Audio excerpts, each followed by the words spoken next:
Hi, everybody, and welcome back to the RHAP B&B for the finale of Survivor 48.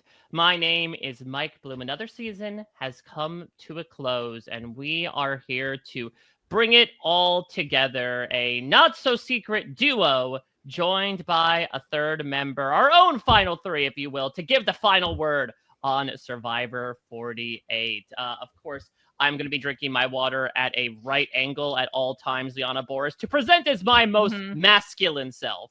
Of course. This is an empty Pepsi can. I will say, it did have me, after David brought that up, I was like, how do I drink liquids? Like, I started all of a sudden being like, where do I hold my arm? I don't know. I got too into my own head. But no, look, it was a weird finale. The season is over. I'm happy, I think, that it's over. I think we'll get into all of the minutia of exactly what happened. But, it was a season of Survivor, and we talked about it, and we're going to talk about the finale. Omar Zaheer, so excited to have you back, as per usual, here on the B&B. How are you doing right now? Feeling as empty as that Pepsi can after a new season of Survivor has come to an end? Knock, knock. Who's there? I can't be like that. I can't do it. I can't. Okay, wait. So excited. I don't want to derail things too much, but I have been thinking nonstop about this exchange. Honestly, with no offense to the other final five, more than really anything out of this 3-hour extravaganza that we experienced on Wednesday, because like clearly it's him trying to like give up the guys, right? Of like, I've been stonewalling you the entire time, but it's been a stonewall that's been made out of Play-Doh. You know, I'm soft and cushy, but it's framed in the way. Bitter, right? I'm an actual joke that's knock knock, who's there? Not me. And then he moves on. Like he really is. When you break down the fundamental semantics of the joke, it makes no sense. First off, is it supposed to be a sort of like a double joke of like you knock on the door and someone says nobody's here? It's like, well, of course you're clearly here. Otherwise, you wouldn't say that nobody's here, because there's no punchline. Knock knock. Who's there? Not me. Is it the implication that if you're knocking at the door, you're bitter? You're a bitter juror? Is that what he's saying? Okay, wait, no, we have to finish the joke, though, right? Because it's okay. Knock, knock. Who's there? Not me. Not me who? Not me standing up when Mary got voted out. Yeah, like we didn't even finish it. I guess that's the end of the joke. Not me being a bitter juror. Yes, it was right there. You're right. You know what? I never thought too deeply about it, but you're totally right. He also like really stole the show from a jury standpoint these last few weeks. He took the reins while Cedric fell back and went purple. That's how you stand up as a juror. And you know what? I'm embarrassed to admit it took longer than it should have for me to get your stand-up comedy tweet, which was so good. And by too long, I mean days. I went back to that and I was like, oh. Yeah, I'm dumb as hell. No, listen, listen, better late than never when it comes to realizing the stupid punchlines that I put out there. I will say, though, MVP of this final tribal council, as much as David's non-knock joke, I should say, kept me up for endless hours at night, the MVP of this final tribal council, by and large, is Chrissy. Who put a nickel in her? Because she was on one, and it made me so happy. You know, I think that clearly Kyle and Eva wanted these face crack of the centuries when they got to reveal their jobs, when they got to reveal all these moves that they made. Really, nobody was giving them anything except for Chrissy, and she was almost like overcompensating for the lack of reaction from everyone else. She's like, whoa, she literally did the mind-blown gesture like she's freaking Eric Wareheim in that one meme, Liana. But was like sarcasm? Was it sarcasm? Oh, man. Maybe, but that's the thing. But Chrissy was like this. Like she was so purple throughout the season that we forget who she like really is at her core. Because the few episodes that we started to see Chrissy pop off, Chrissy was like just giving it to him straight. Like, yeah, you know, we're gonna lie to each other and we're gonna pretend like we're all best friends. And it's like, Chrissy, shut up, don't say that. So it just felt like a continuation of the Chrissy that we knew for, I don't know, like an episode or two. But I think because we never really got to know her, and then we had the big gap where she had to be silent on the jury, we just like forgot that she was this really crazy, kooky character. Yeah, Omar, I'd love the call and response sort of Eva being like, hey, guess what I do for a living? And everyone's like, and Chris is like, oh, I know you don't actually play hockey on the Bulls team. Like, Chrissy, again, I'm so appreciative of your commitment and your ability to follow people. Why on earth would she lie about that? But also, like, that's the big reveal too. Yeah. You know?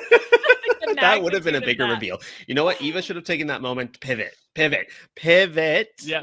Like on Friends, go for the lie that you were on the women's team, because, you know, the PhD thing fell flat after that, you know? Honestly, it kind of did though. I felt so bad for her because it's again, we're going back to this like stand-up comedy routine. Well, it's like you practice your bit, you had a really great reception one night, and then the next night you go to another venue and it just bombs. Like your reveal just Wait, like do you have stand-up experience? No, but I mean, like, I'm familiar with the concept of how stand-up works. Okay. Oh, I don't know if you know this, Omar. To your point, Liana, because it seemed like she sort of tried it out in the room, right? Like she sat down with Joe and Kyle and is like, oh, I've got this great routine where I'm actually a PhD student. They're like, what? And then she's like, oh, this is going to kill on the jury. And it was just, I don't know, it was a cold room. I think Chris Doherty. Yeah, David's knock joke was just really left him cold as warm-up act. Maybe Kyle and probably not Joe, but maybe Kyle did build up Eva so that she would do the same thing. Like when Chris was like, you better tell the jury to go fuck themselves. When Chris did that to Twilight, you know? Yeah. Yes. Or maybe she should have pivoted from the PhD to be like, no, I am on the men's hockey team, but I do stand-up comedy on the side. Like that. That would be impressive. And David, your joke structure is terrible. Yeah, and you know what? Colton's not even on the jury, so he won't judge it, you know? Like, you have to have the right audience. Yeah, exactly. Well, let's get into what this finale provided. Mm-hmm. And honestly, I'm not even saying that I'm like trying to wrap my head around it. You know, I think I was certainly part of the throng that was trying to come to the reasonable conclusion and set of circumstances that would culminate in Kyle winning specifically over Joe. So it's not to say that I was like completely shocked and bum puzzled like maybe some certain fans were, but I'm still kind of trying to figure out my viewing experience with this season, which I have to say is probably the biggest roller coaster I've experienced from a new era POV. In what way? Well, because when I'm following it sort of from a fan view alongside this community, the first half, you know, people were riding the high of it saying, oh my God, this is the best pre-merge of the new era. Maybe one of the best pre-merges in recent memory. We love this cast. This Joe and Eva moment is one of the best moments of all time. Absolutely incredible. Can't wait to see what happens next. The post-merge starts happening, and then it becomes, is this the worst season in the new era? This is the worst season of all time.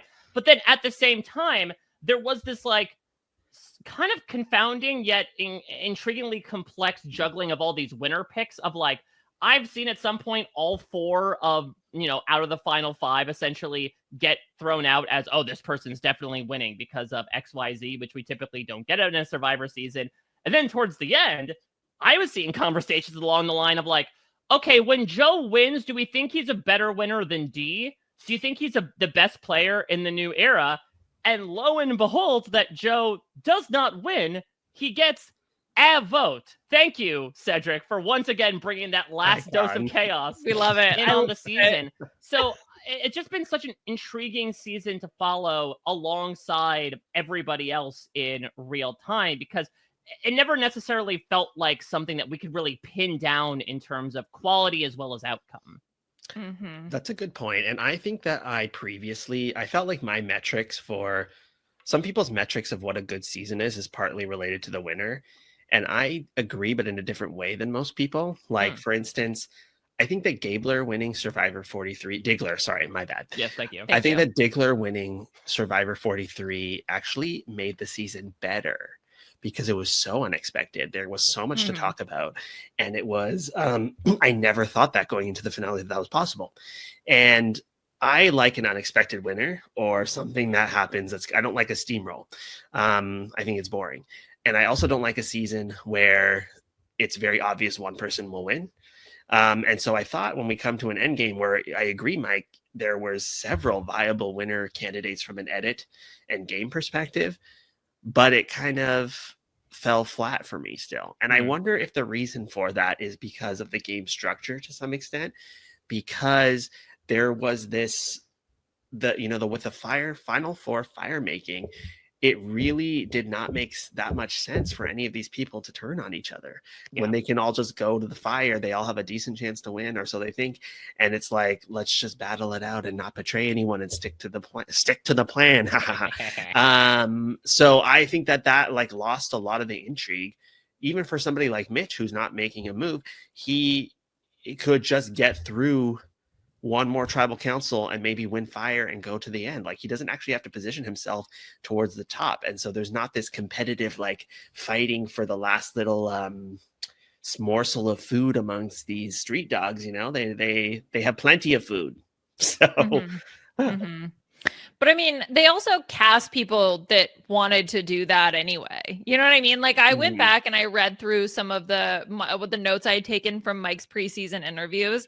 And there's a number of people who say, like, I want to build, like Joe, I want to build a loyal group and go to the end. Like, Eva talks about wanting to do that. So it's like, oh, okay, well, then that makes sense also. Like, outside of just the game structure, not only does the game structure incentivize that, but also these people, that was their plan all along anyway, or at least a subset of them, right? But is that part of actually, that's a really good point, because I think also when we look at any sort of human learning and behavior and interactions, we always take in information, we take in feedback, and then we redirect. Unless you're a sociopath. So you have the ability to kind of course correct, even when you're learning how to play a video game, learning your job, whatever it may be. And people watching Survivor, it's kind of the same thing. You're learning through a model of how to win. And people are always going to take what they learn from the most recent seasons as the lessons to move forward. So you have, and that's why I think sometimes gameplay is a bit cyclical, even if it advances. Like, you go through your period of Ghost Island, people watch that and they're like, I am not going to end up in that spot that Donathan and Laurel were in. Now, then you have Edge of Extinction, which is like completely crazy. Nobody can like make a move. Like, everybody's turning on each other. Nobody's loyal to any group. And then you take that and you're like, okay, well, in a group of chaos, the thing that will work the best is some sort of structure that sticks together. And that's even gearing up for, a potential 50 situation. Like, you have to watch with a different lens. And going into 42, like, there was no pandemic season, so there was nothing to kind of learn from in that period of time. But here you have to think, like, is it best to kind of stick with like a group when it's so chaotic? Like, you have in season 47, everybody's an individual mercenary kind of going at each other. There's nothing that's consistent and there's no stability. So in that, I think that when you have a serious cycle of chaos, then it'll have something like this. And then this will kick off for people watching who are going to go film 50, 51, 52, and that will affect how they play the game. And I think it'll go back and forth. I could not agree more. I mean, look at something like 47, which had a lot of elements of, again, to your point, ever-shifting power. And part of that might come from the cast and their gamesmanship, but a part of it might come from the fact that the last full season they saw was 45, where one dominant tribe alliance steamrolled their way basically through the entire game. And it's like, okay, we're on the lookout for any Reba 4s that might be happening. Hey, what was it? Like the Tikus or whatever they were, the blue tribe, like, hey, we're going to take you three out because you three are too close. We don't want to see that happen. 48, I mean, Kyle literally said it when he played his idol. One of the only idols played this season was like, I don't want it to be Survivor 46. Survivor 46, there was so much talk in the past few days, right, about what Camilla was doing for Kyle, vouching for him on the jury, really setting him up for success and being like, Maria could never. And yeah, I think a lot of, especially these people kind of locking in with each other, may have stemmed from the fact that so much of 46 meta was about people just turning on each other in an instant for, let's face it, really no good reason. So I totally agree with you, Omar. I really think that when people go out to film a season, it is almost always a reflection of what they just saw. What will further compound the intrigue behind 50, to your point, is that now you also have people who have played their own seasons beforehand. They are not necessarily facing this tabula rasa I never played Survivor before, so all I can go off on is what I just saw. Now it's like, okay, I know how to play Survivor from a reasonable perspective. It got me so far. And also, I see what some of these other people have been doing recently. How do I incorporate that into And who's whatever the I'm throwing winner out there? Yeah, of the season they played is, I think, Yeah. a big one too. And I think that seasons like Survivor 48 are like a little palate cleanser that you do kind of need in the grander scheme of things. If every season is going to be a bunch of people that have very fluid dynamics, voting blocks that never stick together, I actually think that 47 was the perfect balance of that, where people had some relationships that they were tied to, but there was also fluid gameplay. Whereas what's another season that was not like that? That was more like Edge of Extinction. Well, nobody really stuck together on that one, but I don't know. I feel like when there's too many people that don't have any solid relationships, it's hard to follow the storyline.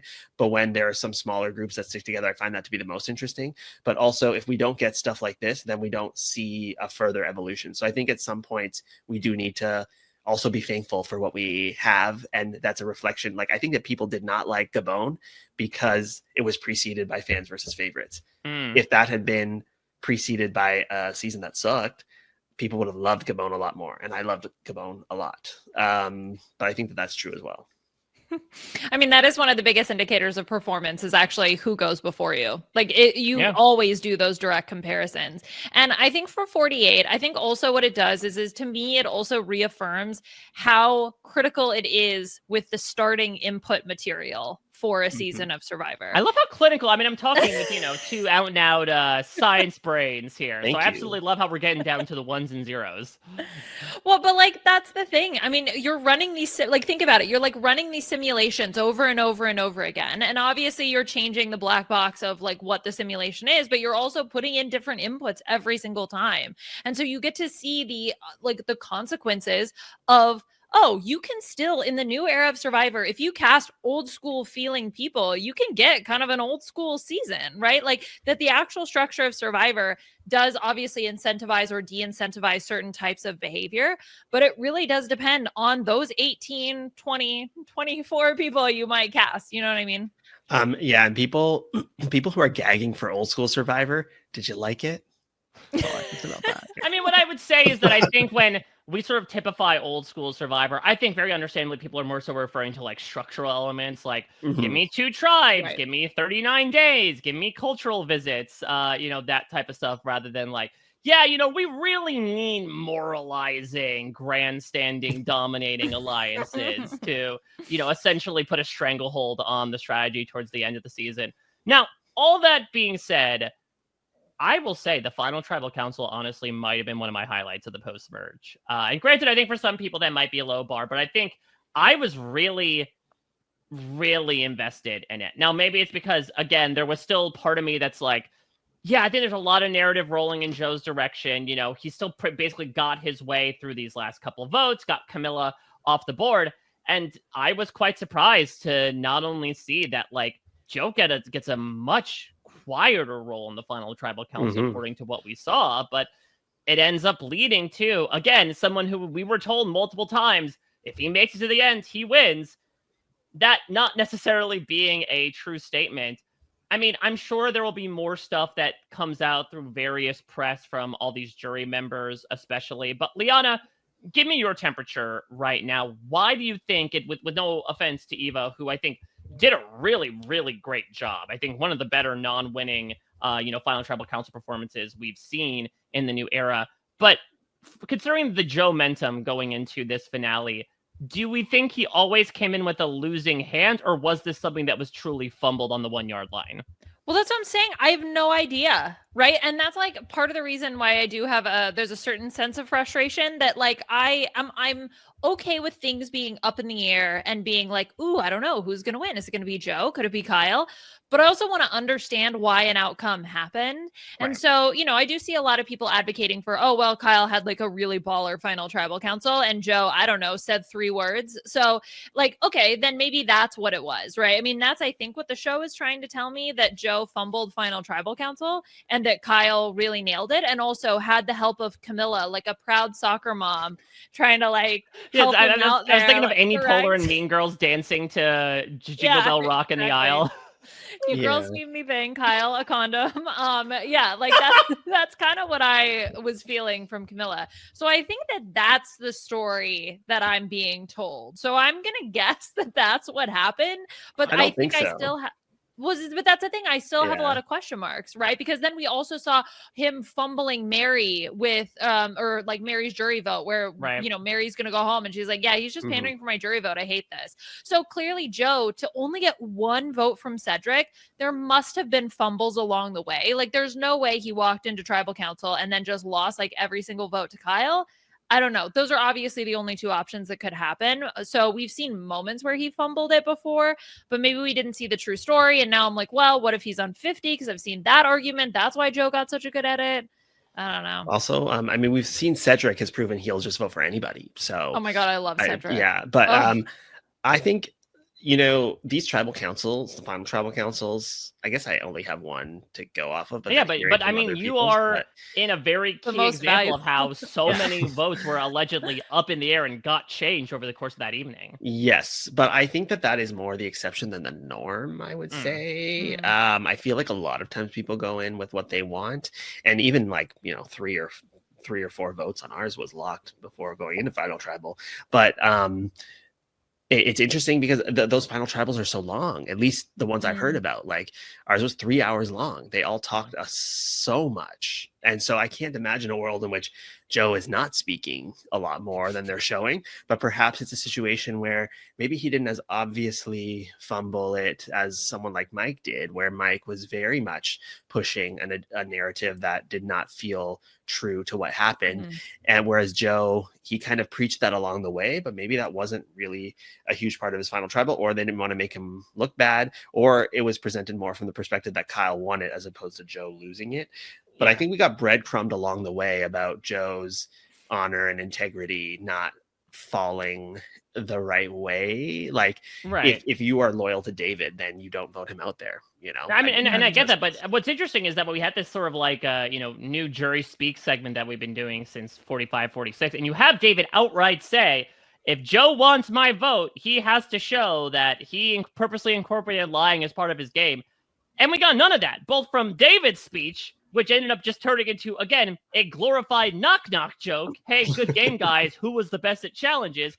And Joe seemingly not needing to explain, to your point, like the possible foibles and hypocritical statements that could come with this idea of like, I want to play an honest, loyal game in a game where you have to deceive and vote people out. Like, it felt like such an odd missing part. And I talked with Joe about this, and Joe, I don't know, he didn't, as much as I love him, he didn't provide a lot of concrete information as to like, if that piece of information came up and how and why. So yeah, as you mentioned, Omar, it didn't seem like there was even necessarily a moment where it's like, aha, Joe, we got you in your trap. You did the one thing you weren't supposed to do, and we're not going to vote for you. Eva told me that her and Joe were expecting the votes to be tied between Kyle and Eva, and that Joe would break the tie. So I'm still not entirely sure what the expectation of votes were going to be coming from the final three. Yeah, that's wild. What? I don't understand. There's so much I don't understand. I need someone. The argument for it is that, you know, Eva's presented in a particular way that was maybe sometimes, you know, in terms of gameplay, frustrating to watch because it was so locked in and to the point of being like, Mary, you know, no matter what you do, there's nothing you can do about it, et cetera, et cetera. But like, if you look at the gameplay of the Majority Alliance, some could argue that Eva played the best in that group because Eva's position was, this is the group that I want to go to the end with. Yep. All of them were the most loyal to her to some extent. Like, nobody even thought about voting her out at any point in time. And she was getting everything she wanted. And I mean, that is an argument to win. And was she doing the honor integrity stuff like Joe was? I'm not sure. But, I could see an argument for it for sure. Yeah, and maybe a more like, I just tell it like it is kind of energy that came from her. I mean, right? that's what Mary had said, and I would imagine is a large contributor as to why she ended up voting for her, is that they actually had a very tight relationship, and especially compared to what you mentioned before about Joe clearly sitting Mary down with ulterior motives. Mary actually did respect Eva really just telling her straight to her face, like, yeah, I'm going to try my best, but it's not looking good. Because it's like, all right, at least I know where I can position myself now. You know, don't try to sell me a bill of goods. Like the Monica Culpepper, where they're all like, flip to us, maybe, talk to me the right way, and then don't. Like, that's annoying. So I get that. Well, and I think also Star had said in some interview somewhere that she was like, yeah, my jury vote went to the person who I thought was the most loyal. And that person ends up being Eva, right? So I think that, and that's the other thing too, with Eva's sneaking out in the night advantage, she immediately came to the Alliance and was like, yep, here's every single thing that happened, which I think is another way that you can demonstrate with your actions that you're loyal. So like maybe that was also part of the conundrum, is that Eva had more opportunities to show with her actions that she was like living up to the loyal thing, whereas like Joe didn't really have that. It's kind of like Top Chef or something. Like they are Master Chef. Like they all are like, let me present a meal to you. And Eva went for something that was like a simple classic, like scrambled eggs, but she like really nailed it. And Joe was going for like a filet mignon, but burned it, you know, like that. Yeah. Well, I think Eva was also able to, again, and it also makes sense given the fact that she clearly has experience in presenting some sort of thesis or dissertation. She was able to couch a lot of her game in this idea of intentionality, where I think she certainly came in and she talked about how she purposely was kind of steering into the curve going through the post-merge of like, I'm just Joe's +1. Here I am, the jock girl, me no do math, to like really, again, have herself be underestimated in the eyes of people. But the fact is that she was able to get through and was able to vocalize, like, I have some social weaknesses due to my autism that I was able to incorporate to my advantage, where, as you mentioned, Liana, like, yeah, I was upfront and honest to people, and it gained me a certain respect as opposed to people lying to their face. That works with this particular group. Whether it is the fact that she had all these advantages, both hidden and otherwise, that she ended up not needing to play. Well, on the one hand, you can make the Xander argument of like, well, that's because no one really cared to get rid of you as a threat. You could also say like, I still have this, and it arguably put the biggest, had the most glaring neon sign pointing at me, but hey, you still didn't get rid of me, and that's your folly. And that's what I love about the Final Tribal Council, is that one singular moment or credit or demerit to your resume can be argued honestly in either direction, depending on who you are, depending on the people that you're sitting next to, and especially depending on the people that are sitting across from you. And I think that, again, Eva brought, it was just so interesting that I think we expected Joe to be the one to get the lion's share of the focus, just due to the position that he occupied from an editorial perspective. But it really seemed like Eva wrested a lot of that focus back and was able to, I think, talk up her game in a way that, albeit did not earn her the vast majority of jury votes in the end. I also wonder as well, and maybe we'll find this out too, how much this Shaheen, Boot / Camilla and Kyle are secretly working together was as much of a mic drop moment. Again, Omar, you got to witness an out and out, atomic bomb get dropped in the form of Marianne revealing that she had an idol that nobody even knew about, that she didn't need to play. I don't know if we got one here, if they were trying to sort of manufacture that explosive moment, or if it truly was like truly blowing people's minds. The fact that not only were these two working surreptitiously, but they were indeed able to like one up the power couple of the season. Yeah, we kind of saw that a little bit with Dee as well, where she dropped I played you, Austin thing. But I think my experience watching that happen in person was interesting, because that tribal council again was so long and they kept trying to end it, and we kept being like, we're not ready, because Mike was giving bad answers, Romeo was giving okay to good answers, Marianne was giving okay answers, but it was like there was nothing. We were waiting for like somebody to like be like, yes, this is what we need to do, because I just remember sitting there looking at a few people and being like, I don't know who to vote for. Like, I don't know. I just don't. Mike is not giving me what I need to vote for him. I feel like Marianne's giving the energy, but it's not over the line. Like, I don't know. We're missing, because there was so much contention about who voted me out, like we were waiting for someone to take proper credit for that and be like, I did this is how I did it. But Mike was trying to take credit for it, Marianne was trying to take credit for it, and Jonathan was sitting there being like, it was me, so then it was like, it was kind of unclear. It was very unclear who it was. So none of them had this differentiating factor that we saw in the TV narrative, that it was her move of me that was like big. So what we were waiting for, and it was almost like she wasn't going to say anything more. And then all of a sudden it was like, oh, by the way, blah, blah, blah, blah, XYZ, here's an idol. That's why I knew it was fine voting you out, and blah, blah, blah, blah, blah. And we were like, were you just not going to say that? Like it felt like we were running the clock out. And then after that, it was like, okay, I'm good. I know it feels right. I'm actually excited to vote for the winner now. It makes sense. And I didn't see that on this final tribal council, because it probably was already they already had the information they needed. Maybe I think Eva could have actually won the season if, because it sounds like Camilla vouched for Kyle's story at Ponderosa, so they kind of already maybe knew that, so it wasn't a shocking moment.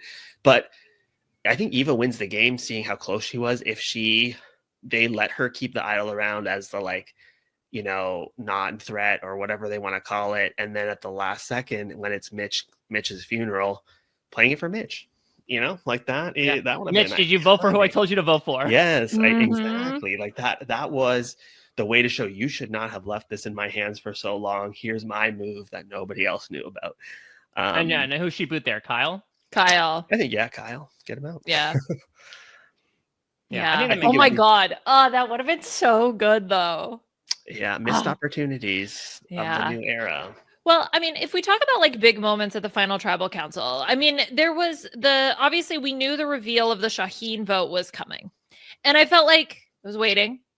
And I was waiting. Oh, so was Camilla. And I was waiting. That's the thing with the soccer mom. And Camilla's like, okay, Kyle, like, come on, it's time. Yeah. Time for you to share this. This is a perfect moment. You should do it. So even that like big, quote unquote, like what could have been an explosive reveals didn't feel that way, because it felt just like dragged out. And then Camilla like finally tried to pull it out of Kyle. Yeah. And I guess I wonder too, it seems like the jury format is a little bit different than it was when I played. Like when we were there, it was like social, strategic, physical. Yeah, right. When did they stop doing that again? The columns have been smashed. I want to say it was probably around like 45 or 46. And now they're just basically it's now this sort of weird hybrid where everyone kind of gets a chance to speak, but sometimes you're getting addressed individually to ask a question. Sometimes somebody's just sort of like chiming in. And I'm sure everyone got the chance to like say something in the real time. To your point, Omer, it's essentially like the length of a Marvel movie at this point. But yeah, I think that now we have sort of done away with any sort of structure, which then, again, begs the question is like, why did you have to get rid of it in the first place? But I am happy we have that type of format for moments like this, where it's like, okay, or even like the D idol reveal too, where it's like, okay, even if it's not your quote unquote turn to talk, this person can talk per, Robert's Rules of Order. There isn't necessarily any sort of decorum of like,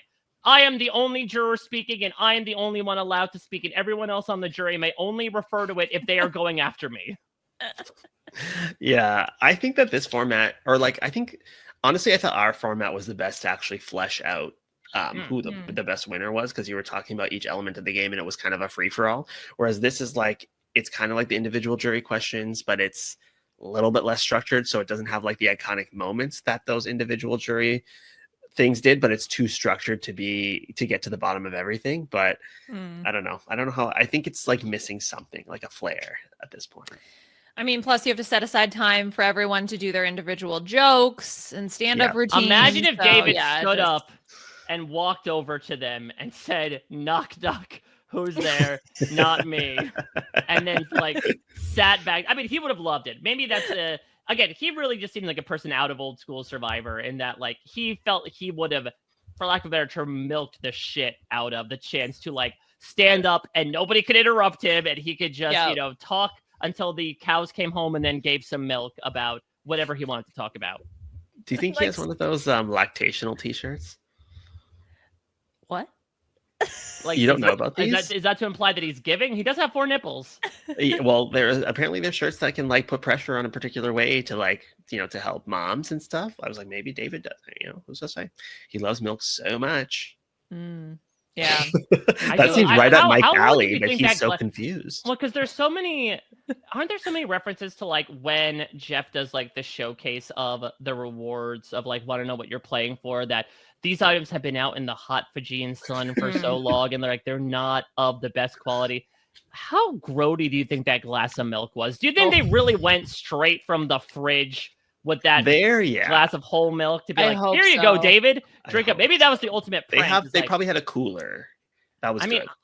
there could also be a way of like, if they were feeling a certain way about this man, they could have let that thing sit out for the entire 3-hour period. It was like, here you go, David. If you love milk so much, take a big gulp of that. And it's 2%, bitch.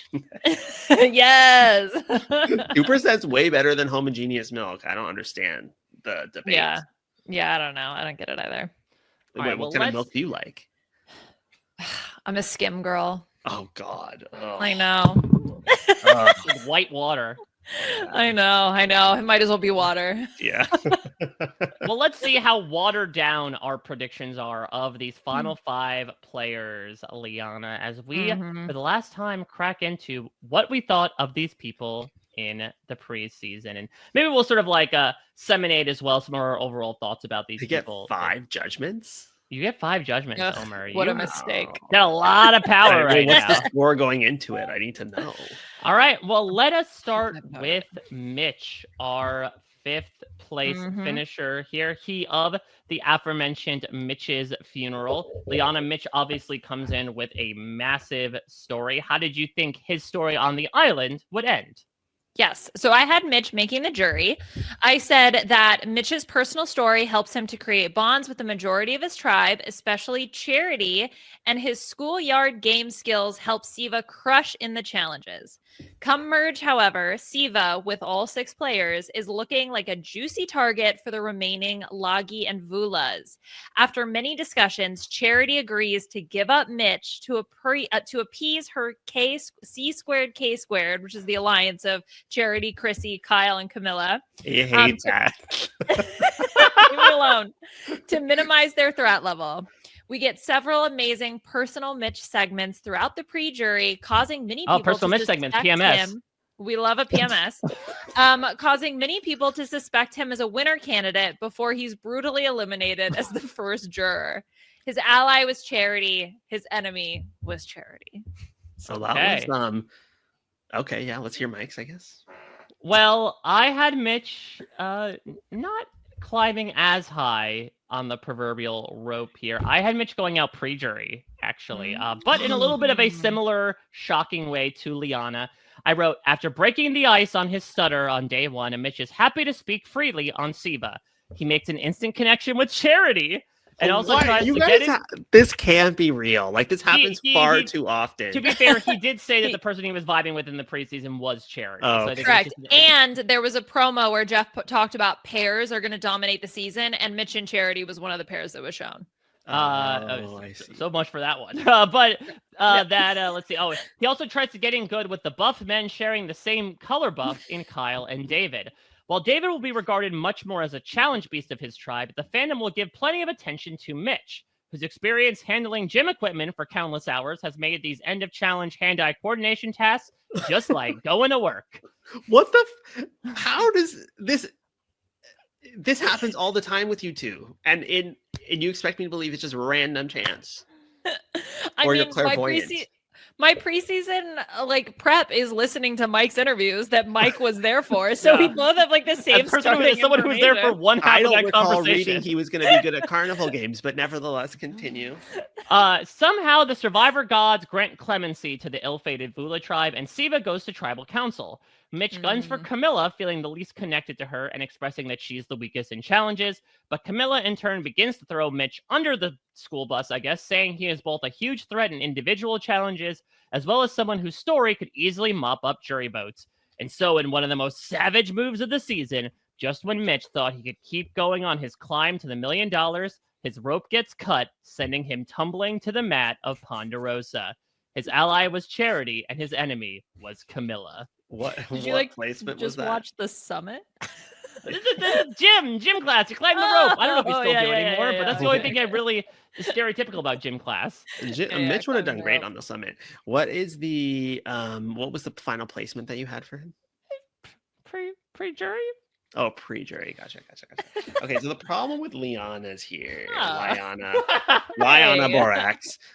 She the first half of her prediction was great, and then it was like the second half was like, where did that go? And some could say apropos, but for Michael, Dimitri Bloom, some things were also right, but everything you had right, she had right.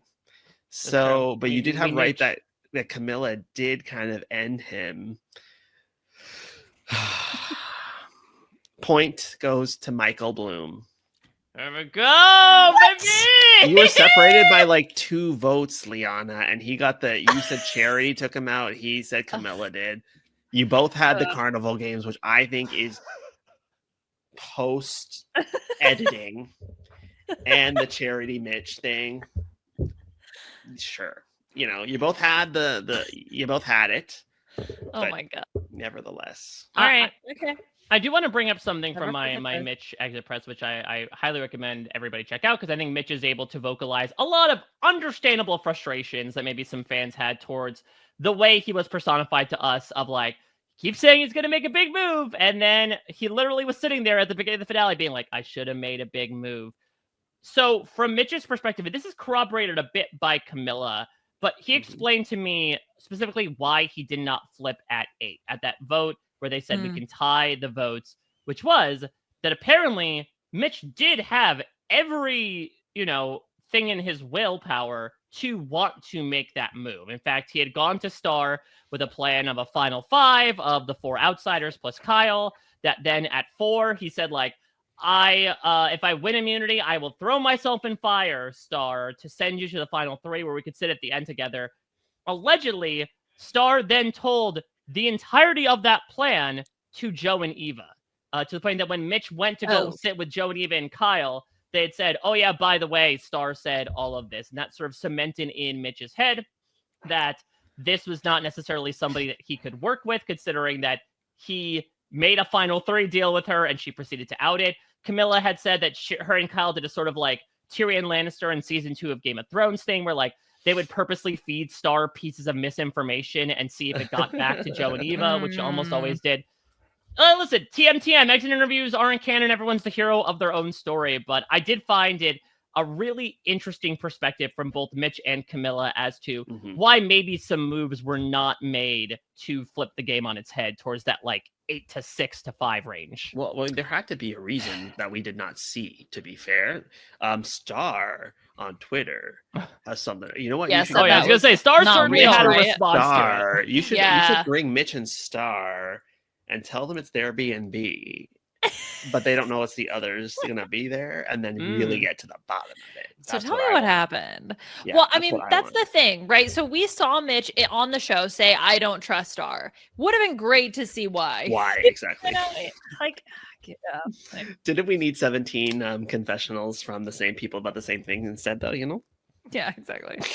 Yeah, it's more so you say like this is what you want with old school Survivor. Maybe this is more so as like this is what you like about Australian Survivor, right? The same 4 people saying the same 4 things every 90-minute episode. Yeah, I should have made a move. I'm the Joker.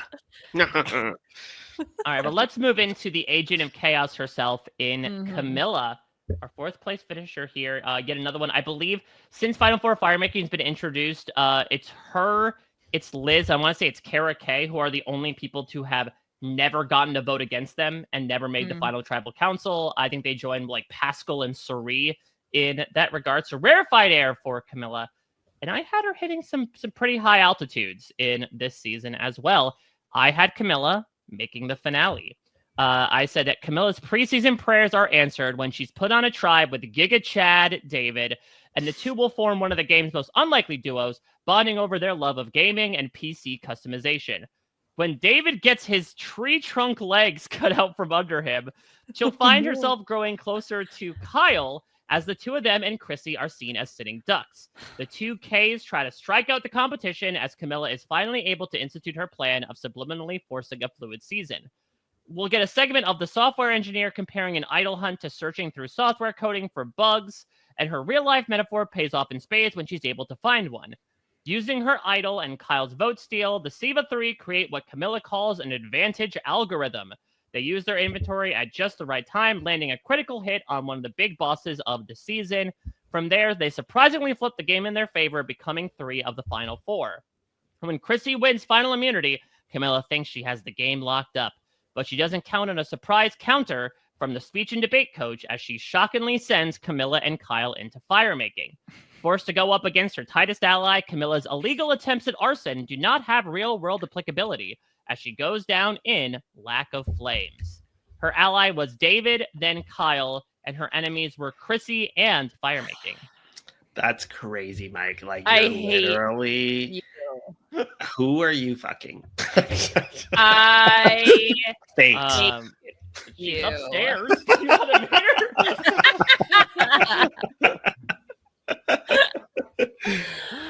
Oh my God. Not me thinking I had this. I had Camilla making the finale. Camilla and her crew. Shut up. Camilla and her crew sailed through the pre-merge in the first part of the jury until Chrissy had to go and mess it up by wanting to target Camilla first out of their alliance. However, Camilla saves herself by painting the target on her ally Kyle, bigging up his win potential. Thankfully for her, Loggy takes the bait and agrees to go for Kyle. While this move saves her in the moment, come Final Four, Camilla is the biggest target to win and the group consensus to go to fire. Camilla loses to Eva, much like Jesse in 43, goes out as my sweet, sweet fallen angel. And then I just wrote crying emoji. You guys are part of the Illuminati. I don't know. I'm sorry I had to find out this way, Omar. We've kept this long undercover. Her allies were C squared, K squared, obviously. And her enemy was fire. You guys literally, you're keeping the metric system down, the electric car, all of that. We do. You do. This one, point Liana. Yeah. Woo. Okay. I think you're able to clock a little bit more as to. I mean, the Kyle thing being taken out was a big marker against it, but I think specifically her going up against Eva had to be the slam dunk here. Now that we've gone to the final tribal councils, 3 of them, should we unveil one more surprise? Yeah, sure. Speaking Listen. of final tribal council, We mentioned Speaking of final tribal council surprises, let's bring on a previous guest on the B&B this season, but making her glorious return, someone who we're still trying to bask in the glow of replicating her own 11th hour bomb drop. It is the winner of Survivor 42. Welcome back to the B&B, Marianne Oketch. Always so good to be here. Thank you for such the wonderful hype up. It's nice to know I'm still loved and known and appreciated. The listeners went through this whole podcast just waiting for you to show up, and they thought it wasn't going to happen. But just like that idol, you're popping up now. It happened at the 11th hour. I know about dramatic entrances. You didn't need to worry about me. Well, we have 3 more to judge, but now there's 2 judges, so you have to win. I was going to say, Marianne, you could certainly help Omar. I do not know if he would reciprocate that, though. I think he very much grabbed the power that was given to him with the force of a hand that does have 5 fingers on it, much like the number of boots in this episode. It's in the hands of this fan. It's the hands of these fans. All right, well, Liana, let's talk about, I guess, the middle finger of this fivesome here, who the jury presumably gave the middle finger to by only giving him 1 jury vote, and that was Papa Joe. How'd you think Joe was going to do? Look, I've been huffing that Jopium all season, that good old cup of Jopium. I had Joe as my winner pick. Yeah, we knew it. That's so classic Liana. I saw a Meat Man season, Meat Man pick Meat Man. Like that was thought it was more of a Milkman season than a Meat Man season. Liana and Jeff Probst have always had the same mind. We have the same opinions. Yeah. I've never seen the 2 of you in the same room at the same time, except I did that one time. I mean, Survivor Man, Survivor Woman. It's a lot of I don't want to know what goes on with Puya there. Okay. So I had Joe obviously make the finale. He was my winner pick. I had Joe bonds quickly with Shaheen and Eva, who both come across as straight shooters, and they form the Storm Chasers Alliance. Joe's charisma is his secret weapon because despite being one of the meat men on the cast, he only wins. Stop saying meat men! No. He only wins 1 immunity. Ooh. While Joe may not have played the most strategic game, his charisma is what gets Joe the win with 5 votes from the jury. Jeff is obviously obsessed with Joe, which is why he's so high on the season, and we all get a little bit uncomfortable about Jeff's growing obsession. Someone else is Joe's- growing on Jeff before he talks about Joe. Joe's ally was the Storm Chasers. His enemy was no one. They're like, you guys are either Illuminati, witches, you're inside production. I don't know. This just happens too much now. You have 3 of the final 4. Come on. Well, let me bring things down a little bit. Not terrible. This is not a Mitch and pre-jury zone. I did have Joe making the jury, if you will. Because also, like, just look at him. Like, he's very post-merge coded. I had a feeling that, especially given the fact, I'll get into this, that Loggy, I got to see Loggy be so dominant in that first episode. It's like, oh yeah, they're never going to Tribal Council. So here's what I have to say about Joe. Given his physique, leadership experience, and warm family man demeanor, Joe becomes the BMAC, big man at camp, on Loggy. Every single tribe member at some point will feel good about him, leaving him precariously caught between too many deals. Despite being in good with everyone, Joe's ultimate number 1 is Eva. The two will bond over their athletic backgrounds, their inspirational stories, and their desires to play in a respectful and honorable way. Indeed, much of Joe's... Why did I say indeed? What the hell? Who do you think I am? I liked it. I thought it was Indeed. exactly right. Oh, indeed. Ergo, much of Joe's game will focus on the difficulties he has cutting people's throats, while also maintaining his preseason goals of loyalty and bringing his group to the end. His moral quandary will culminate in a scene where he dramatically talks to his late sister on the beach about who he should go with to the end. Things get further complicated when David approaches Joe and Eva at the merge about creating a meat phalanx of all the physical players. Well, Joe accepts the idea of making his target smaller. He puts down his shield soon enough into the merge, leading an irate David to tear him apart. Unfortunately for Joe, taking out both Star and David, but not the Star of David, leaves him perfectly exposed as the number 1 threat in the game, someone who has the ear and vote of everyone, as well as the ability to make moves. And so, despite how fractured the merge tribe is, everyone except Eva joins together to take him out. Joe's boot will send a veritable tsunami through the casuals, who as a collective fell in love with the new Joe due to his challenge, strength, and heart. Instead of trying to get pushed onto 50, they will instead try a tactic out of another notable survivor, Joe, starting a GoFundMe to raise him $1 million. His ally was Eva, and his enemy was David. Oh, you know what? That was pretty good too. Like, Marianne, where are you leaning? Because I have my thoughts. I'm like, Liana was like close, especially with like a lot of like the movement and the Joe and the meat alliance. But I feel as if, Mike, other than placement, you had it with David, you had the Eva alliance, you had like, I'm leaning more Mike, I think. Me as well. I'm sorry, point Mike, but like, yeah, it was close. It was very close. It was like too close, you know? Yeah, they're secretly in production. Yeah. Well, Liana's that was one of know. Omar's 3 theories about we it. figured it out. Liana is and Jeff witches. Probst. That's true. I'm literally Jeff Probst. All right, well, let's get into... I keep forgetting where to drink my milk. Oh, wait, no, down here. No, 50%. Jeff drinks like this. Survivor Man drinks like this. Yeah. Yeah.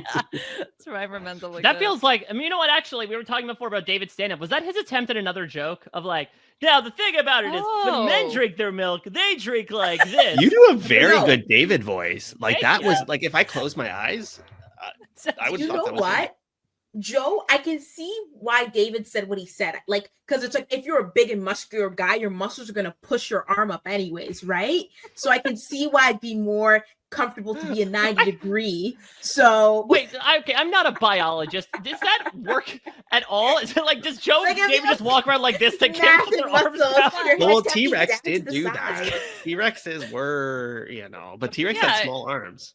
It's like the biomechanics of like, you just can't put your arms down. You're walking around like that kid from the Christmas Story. Just with his arms like stuck out like this. Actually, he was swole AF. Nobody knew, but underneath all those layers, that dude was packing. On steroids. All right. Yeah. Okay. Well, let's get into quite the stacked individual who stacked up a couple of jury votes here. Let's talk about our runner-up, or should I say skater-up, in Eva. I had Eva... Thank you, Over. Thank you so much. I had Eva. Now, some of you have heard this one before. Brand new idea. Making the finale. I said that After seeing everyone freely tell their stories in the opening match chat, Eva decides to tell her tribe about her autism.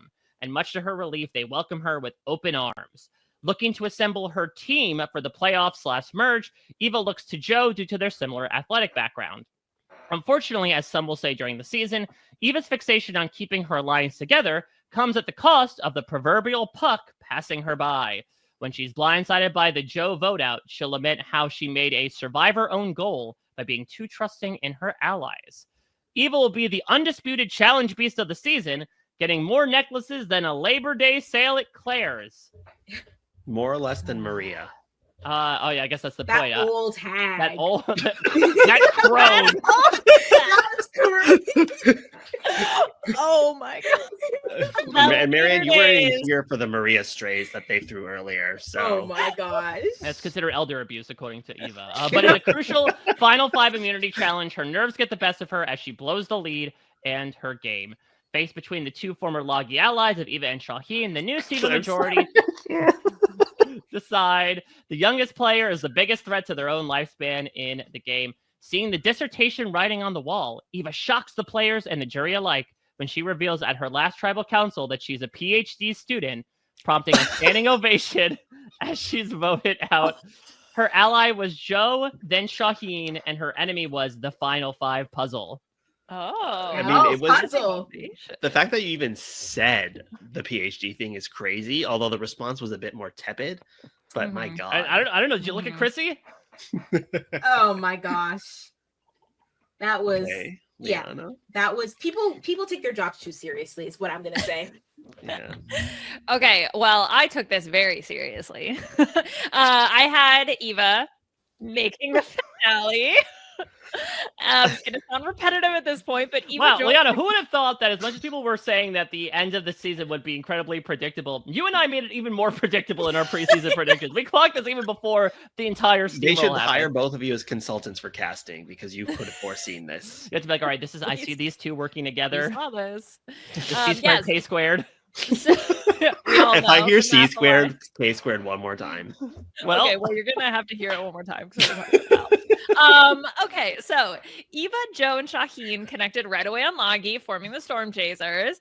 Outnumbered Loggy coming into the merge, Eva goes to work, appealing to Siva with her brutal honesty, which appeals to David and Chrissy. With her social connections, Eva sails to the Final Four without her name being written down until she's forced to make fire at the Final Four. She narrowly beats Camilla and is able to argue her case to the jury, revealing her autism diagnosis and how she adapted her strategy of finding loyal players to work with until the end of the game. Eva gets 3 votes, which gives her second place. So her allies were the Storm Chasers, Joe and Shaheen, and her enemies were the 2 jurors that didn't vote for her. I didn't Damn. specify which 2. she's got a hit list. But That was pretty good too. they're on notice. They are on notice. Wait, what was your final placement, Michael, again? I had her a 5, right? fifth place, I believe. Yeah. Okay, I'm gonna go with Liana on this. I because- agree too. Yeah. That's match point, Liana. But the I know. Mike's PhD thing, good, I know. but tepid. Yes. Okay. Much like a good old glass of water from the well. That's true. Or that glass of milk at Final Tribal Council. Mm-mm-mm. All right. Yeah, so, Last, all certainly right. not least, we've got a whole ass new bubble butt survivor to talk about. Again, this is why I love the Final Tribal Council. Like, Kyle just out of nowhere is like, yeah, challenges. By the way, I'm caked up AF. Like, I got a shelf ass. Back up this dump truck. So Okay. here we Yeah. go. Let's talk about the Mhm. winner himself, Kyle. Liana, you alluded to it a little earlier, so let's fill in the rest of the blanks. How did you think Kyle was going to do? in the Yeah. preseason? Omar, you should just like take your headphones out. You're gonna hate this. So I had Kyle making the jury. Kyle forms a strong alliance with Charity, Chrissy, and Camilla, dubbing themselves the C squared K squared alliance. After sacrificing Mitch to the Logi/Vula gods, they team up with Logi to eliminate the remaining Vulas. After this is done, however, Chrissy tries to make a move against Camilla, pitting the C's against the K's. Don't give Jeff a future season theme of Survivor C's versus K's. It's the C's versus the K's. Yeah. Kyle ends up as collateral when Loggy gets to be the deciding vote and sides with the C's, considering Kyle to be the biggest threat to win the game. Kyle also wins 2 individual immunities, making his target even bigger. His allies were Camilla and C squared, and his enemy was C squared. Fucking So, K that's squared. Pythagorean theorem. You never have to hear it again. I'm never going to say it again. All right. Well, I had Kyle in an utterance of words I have never said before on this planet, making the finale. I said that despite having a disastrous day one, as the pre-merge wends its way, nobody seems to really care about his rocky start, except for Charity, who nobody cares about. Parentheses, unlike the Survivor 43 voters, zing. Wait, because Gabler was going to give his money to charity? Is that what you mean? I don't know. At the joke? You should stand up and say it. Maybe that'll make it funnier. Exactly. Looking for redemption, Kyle asks to get sent on another journey, and as his tribe acquiesces, Kyle is successful in his mission, netting a vote steal, but he chooses to lie upon coming back, continuing to promote the perception of him being the Charlie Brown of the season. As someone who is self-proclaimed to be athletically presenting, Kyle becomes an early ally of David and gets brought into the Meat Phalanx Alliance in the early I like that post-merge. more, honestly. But a la Charlie, he's the first to spot the iceberg dead ahead, and his predictions are validated when the ship ends up sinking. But luckily, Kyle's game does not. He locks in with his fellow Sivas in Camilla and Chrissy. Despite being firmly on the bottom, the three are able to put their heads together as to how to proceed, and the underdogs become the top dogs by the final 5. The peak of the Siva's CV comes at the final 6. Using the vote steal and an idol, they're able to turn the numbers in their favor, taking an iron grip of the game through to the final 3. Feeling truly bonded through their time on the bottom, Kyle will reveal to Camilla that he's actually a lawyer. Ooh. Oh, crazy. While she admires his candor, it gives the gamer plenty of pause as to whether she wants to take him to the end. But she's not really given a choice when the two face off in firemaking. Making it to day 26, Kyle approaches the stand, though he is sitting, pitching how impressive he navigated out of a corner using strategy and advantages. Unfortunately, the jury has a tough time separating his move from Camilla's, and simultaneously has much stronger personal relationships with Shaheen. As a result, Kyle is given a losing verdict in a game loud portions of the fan base would say is the best runner-up game since Dom Abate. His ally was Camilla and Chrissy, and his enemy was the jury. Wait, so who was the winner in your situation again? Shaheen. Shaheen. Okay, well, I would lean Mike. What do you think? This is where I split. I think I lean Liana. Oh! Yeah. Get Laurel in here. Break the tie. Yay! Where's Laurel and Yanni? Well, I was the official guest. Oh, but I'd like to hear Wow, Marianne won. semantics. Sorry, Marianne won her season, Omar. Like, you're gonna come in here and try to pretend like you have more power than she does. I'd like to hear her rationale for Liana because Mike was closer. Yeah, I know, because I was thinking, yes, Mike was closer, but I think Kyle, other than his idol in pre-merge, was so fundamentally against it. Was such an anti-advantage season that the big focus of it being advantage focused rather than bonds that you make is what pushed me away from it and pushed me towards Liana. Like, I really liked how Liana was, like, the strategy, even though he got voted out early, was very, this is a bond focused thing. This is a bond focused thing. I felt that was a more clear thing rather than the actual placement. Well, interesting, because I felt the opposite because 1, Mike said C squared, K squared less. And 2, Mike's saying that they took an advantage or took control of the game using an idol and a vote steal. That did happen, but earlier in the game. It just happened pre-merge, and they needed those things to survive, and then they could use the bonds to kind of grow forward. So it was just shifted a bit earlier. No, but that didn't really, he didn't take control of the game. He saved his game with those things. Yeah, but and then Maggie had control, and then he had control. No, he didn't have control. He was kind of just like, sitting around, and the moves that he was doing benefited him, so he didn't have to rock the boat earlier. I disagree. Because take control. No. I'm giving my point to Mike. I'm giving it to Liana. Yay, And since you said that Liana, doesn't matter, we tied! Everybody, doesn't it feel like truly the spirit of Survivor 48 if we all win? Yeah, Have you been keeping a season tally? Who won the season? I feel like I maybe don't there's know. an I think incredible- Mike That's crazy. You guys probably. don't keep track of it. I think Mike probably won. Yeah, I mean, I was definitely more off the mark than I was for 47, which was just like the freakiest, deakiest thing ever. Yeah, that But was weird. Yeah. again, I do think that this felt like a season where, by and large, I think the people who we assumed to succeed did succeed. I mean, correct me if I'm wrong, Liana. So your final three was Joe, Eva, Chrissy. My final three was Joe, Eva, David. Joe, Eva, David, and mine And then was Camilla as the final four. and mine was Shaheen, Kyle, Chrissy, and then Camilla Yeah. as the fourth. Yeah. Both very close. wow, you know Too a fallen close. angel when you see one. Yeah. Well, Marianne, I'd be remiss not to ask you Yes. about your thoughts on the newest induction into the Survivor Winners Circle. Mhm. What are your I- thoughts about Kyle now that the confetti has officially fallen?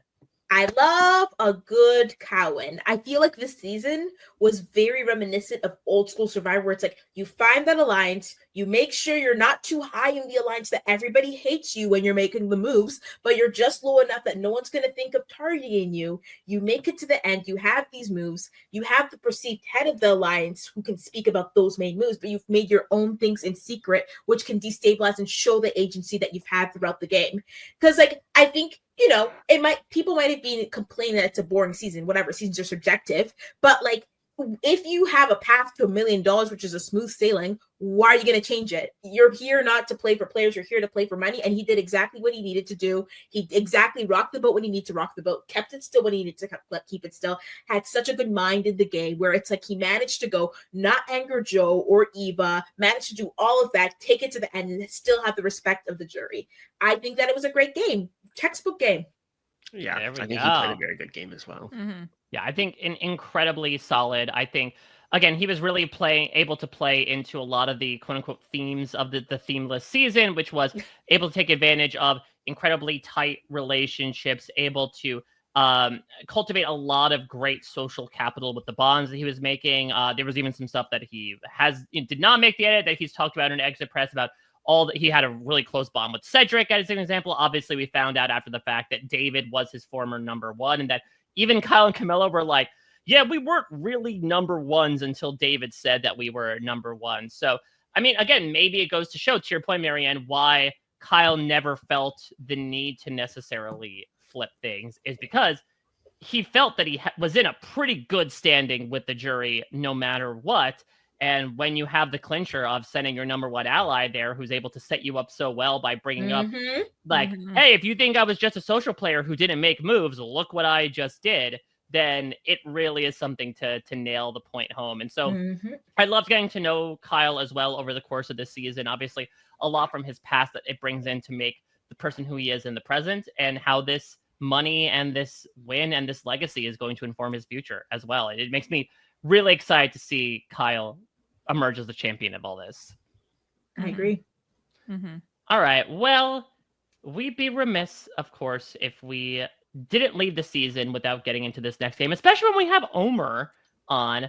Of course, we got to see all of these respective pieces of Animalia battle it out over the course of the better part of 13 weeks. But Omar, you make this metaphor literal, as you love to do on the B&B, as we are engaging in your tried and trusted animal game. Yes.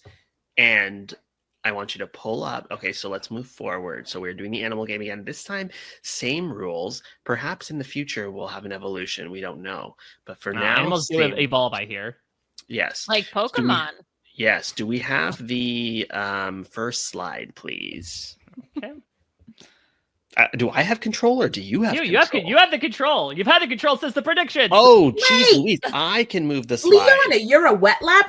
I see that pipette. Yeah, you see that pretty nice little Yes. micro Okay. pipette there? Yeah. So we have, every time we have the host. We have Marianne's Michael, who is picture. still the meerkat, and Michael Dimitri Bloom. Do you remember who the Survivor meerkat was? You keep asking me this every time, and I will continue to forget. But I'm just setting you up, Omer, because of course I know. But remind the audience Charlie at home. Davis, season 46. So you probably should write that down somewhere. Okay. Liana Borix. Mm-hmm. There's your micropipette, you red-tailed hawk. I should have Yes, asked you what it red-tailed hawk. was. Red-tailed hawk, I remember. Okay, and then here's Marianne coming crashing into the B&B late in the game as the Amazon parrot. Mhm. So now we can move forward with Survivor 48 animals. On here are a bunch of animals. These are 24 animals. What a number. But 20 of them are 18 are representing the current 18 castaways. 6 are decoys. We'll start off by showing you an animal and you have to guess the person. Then when the last 6 are around, you'll see the person and guess the animals. So you do have to kind of keep this sheet. And keep the screenshot, do whatever you need to do. Midway through, right before we go into the other round, I'll show you the ones that are left over though. Okay. So we have a variety here, and it'll be interesting to see where we go. Do you guys remember who won last season? I don't remember. No memory. It was Mike. I think it might have been me. Yeah, we had Lindsay in as our third chair. Yes. So Mike, every time we play this, requests that he, as the man of the house, goes first. Liana, as his work wife, goes second, and then the guest goes third. So we're just going to keep that energy here. He specifically texted me before asking for that. Yeah, that does sound like something I'd say in between Andrew Tate viewings. Exactly. So he's so locked in. The first, and before we get going, the disclaimer of every time. Every animal on here is pretty freaking cool, and they are all amazing creatures. If you get one that you don't like, that's actually on you because you don't understand them, and you maybe should learn something about them before you whine to me about how you hate your animal. Some of them have resemblances to the person in strong ways, others in weaker ways, but their essence is always captured overall. And so how this will work is I have the Asian elephant here. Mike, you can guess out of all 18 people who's the Asian elephant for 3 points, or you could sacrifice a point to get the clue. And you can always request at any point in time, any of you, the numerical score between 1 to 10 of how much it resembles the person. That could distract you or it could help you. And that's a free hint anytime people want it or don't want it. Well, I already know who this is. I'm already locked in. And wow. All right. Let's see if it gets around to you. If it's not who I think it is, then you're just wrong, Omer. Okay, you famous animal hater would know more than me. Also, I don't hate animals. This is the Asian elephant. This is not the African elephant. So if you guys think that it's not right because you think that it's an elephant, there's a difference between an Asian and African elephant. And this person is not an African elephant. I know. Okay. This person is an Asian elephant. Yeah. All right. So for the uninitiated, myself included, please, I will sacrifice the point. Give me some descriptors of the Asian elephant. Resilient, caring, and gritty. Okay. See, the first thing I was thinking of is that Kyle kind of described himself as having an elephant ass, but it doesn't sound like. Okay. So I'm trying to think gritty. Like, I'm trying to think about if there was anyone from the Majority Alliance that would seemingly come across as gritty, because they didn't face a lot of grit, at least in their season. I guess the question is a lot of them came in with these big stories. Could the grit possibly come from there? I mean, the word caring is something that really, but also... No, not that. Okay, I will go Occam's razor here right now. Probably start off on a bad hoof print. I will say Joe. Okay, Michael Bloom, his final answer is Joe. If he gets it wrong, there's chances for steals. But he got it right. It is Joe. Was that the one? Oh, yeah, Marianne, what did you think it was? No, it's so obviously David. Because you have the African elephant, which is Jonathan, and Asian elephant, slightly worse Jonathan. David, easy. No, Jonathan's the African elephant, and Joe is the Asian elephant. No, Jonathan. No, by definition, David is the Asian elephant. No, you're just wrong. Like you're actually wrong. You know what, Marianne? Why don't we wait until what David's animal is, and then we can circle back to this moment? Okay, how about that? I stand on business. Okay, Liana. Okay. Your animal is the palm civet. And if you do not know for the uninitiated, actually, no, I'll keep that on the DL for now. Wait, what? We'll find out later. Oh. Okay. Do you know what a palm civet is? It looks cute. I know that. Okay. Okay. I kind of just want to guess. I'm Oh, gonna guess. wow. I'm gonna guess Mary. Okay, so for the uninitiated, if she doesn't get this, Marianne or Mike would have the opportunity to either guess for 2 points or to get the hint. And crazily enough, Liana is right. She just stole. It looks like Mary. Yes. So Doesn't Mike it has look- 2 Does Was points. that rate high and on your scale, Omar? Was she correct in that This was thinking? like a 7 to 8 on a scale of 1 to 10. Yes. Wow. And the palm civet, interestingly, athletic, a commodity, iconic, and obsessed. Everybody was Yeah. obsessed with Mary. Twitter, the Iconic. Vula members that kept wanting to vote her out. And she was a commodity. The civet is an animal that's farmed for its fecal material because it eats coffee beans. And then the coffee beans are digested and passed. And it's a delicacy and an extremely expensive coffee in parts of Asia. Oh. And it is God. unfortunate We that really, they really get, need a redistribution of wealth. I think people need to recognize how but they're they get spending kept their in money. really terrible conditions to farm their shit, Oh, unfortunately. no. And that's like Mary on the Vula tribe. She just needed to get out and let her poop fly Farm that freely, shit. you know. So that is Mary, Mother Mary, right there. Yes, That's Mary. That's an excellent. With 17 people in the game, impressive. good. Impressive. It looked like Mary. That was your literal shot in the dark, Liana. And once again, applicable to Mary. It I paid know. off. I know. Okay, the curacao for Marianne. Ooh. Yeah, I'm look gonna at take that the hair. You're gonna take the hint. Okay, this creature can scream really loudly in very funny ways. Gregarious, vibrant, Omar! in a good way. Why did you write that Florida. word? In a good way. You say in a good way. Hmm. In a good way. And is this like the viewer's perception in a good way, or is this the player's perception in a good way? Our Our experience with this player on the screen. And vibrant. And what's the scale from 1 to 10? The scale from 1 to 10, I would say, is like a 6. Okay. There's elements that are very strong, but as a whole, maybe not as a whole, but there's elements like the eyes, the beak, the hair. Well, maybe not the hair. You see, I have 2 names in my mind. I'm not feeling good about it, but I This feel is as for if 2 like points. I feel as if I don't know. Is it Charity? It is. Marianne is wrong, just like she was wrong about the Asian elephant. Michael. No, for I'm right about the Asian steal. elephant. I stand on that business. Is it Stephanie? It is Stephanie. Yeah. Famously used this very adjective to describe Mary in a good way. That's So, that's what I remembered. So I was like, okay. yes. Oh, well, listen, not to typify too much. I did narrow down the cast by about half when you used that specific adjective. And Mary was off the table, right? So Yeah, Mary was off the table. That was low hanging fruit. The hair a little bit there, it's not up, but it's Yeah. and they're both serving. This is like an iconic animal that people don't know about. But if you ever see this animal at a zoo, one of the most entertaining animals because they're running around, screaming everywhere, being little cuties.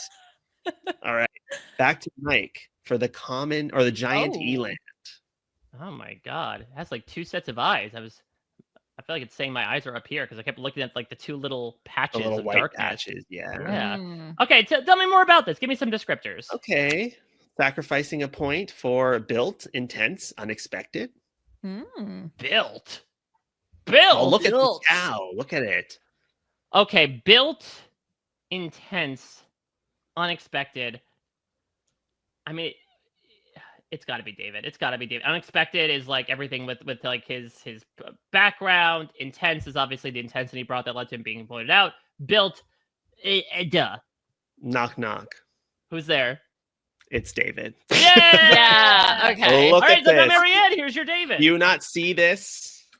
Mm, She sees it, but Like, she's like I just afraid think- to admit it. no, this is me being honest. I just think that the Asian elephant, if it is the Asian elephant, must be paired with the African elephant. And I think that if the African elephant is Jonathan, the Asian elephant is David. If the African elephant is Mike, the Asian elephant is Joe. And that Perhaps is perhaps the common eland is really Jonathan. Who's to say? But I need you to like really zoom into the face of a giant eland, and David's. It's No. basically the same. Oh yeah, look at Mm. that. Yeah. Well, it was Definition the of wide, moment, long face. Mike, when you said the 2 eye thing, I was like double nipples, just like Yep. David. Yeah. Look at that intense stare, the strong nose, same thing. Yep. All right. Liana, you've got the Oh. chameleon. Oh, okay. So this is very interesting because a chameleon, I know the like lore amongst the chameleons, right? Like being Oh. able to, disguise themselves, right? So I'm trying to think about like, is that the angle that you think of? Because like you're the expert, right? And like pop culture can get so many things wrong. So I don't have that immediately like merry feeling. So I would like to see the hints. Okay, so you could tie with Michael if you get it after the hint, because he's at Okay. 5.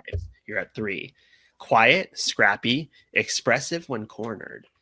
If you've ever tried to Ooh. restrain a chameleon, they pretend they're not there, and then when you grab it, it's like it's gonna kill you. It's like also they this has nothing to do with the person. Absolutely no will to live. They will they just like them and guinea pigs, like forget about it. They need a nail trim, put it down. It's not gonna work out. Wow. Oh my God. Get help, chameleons.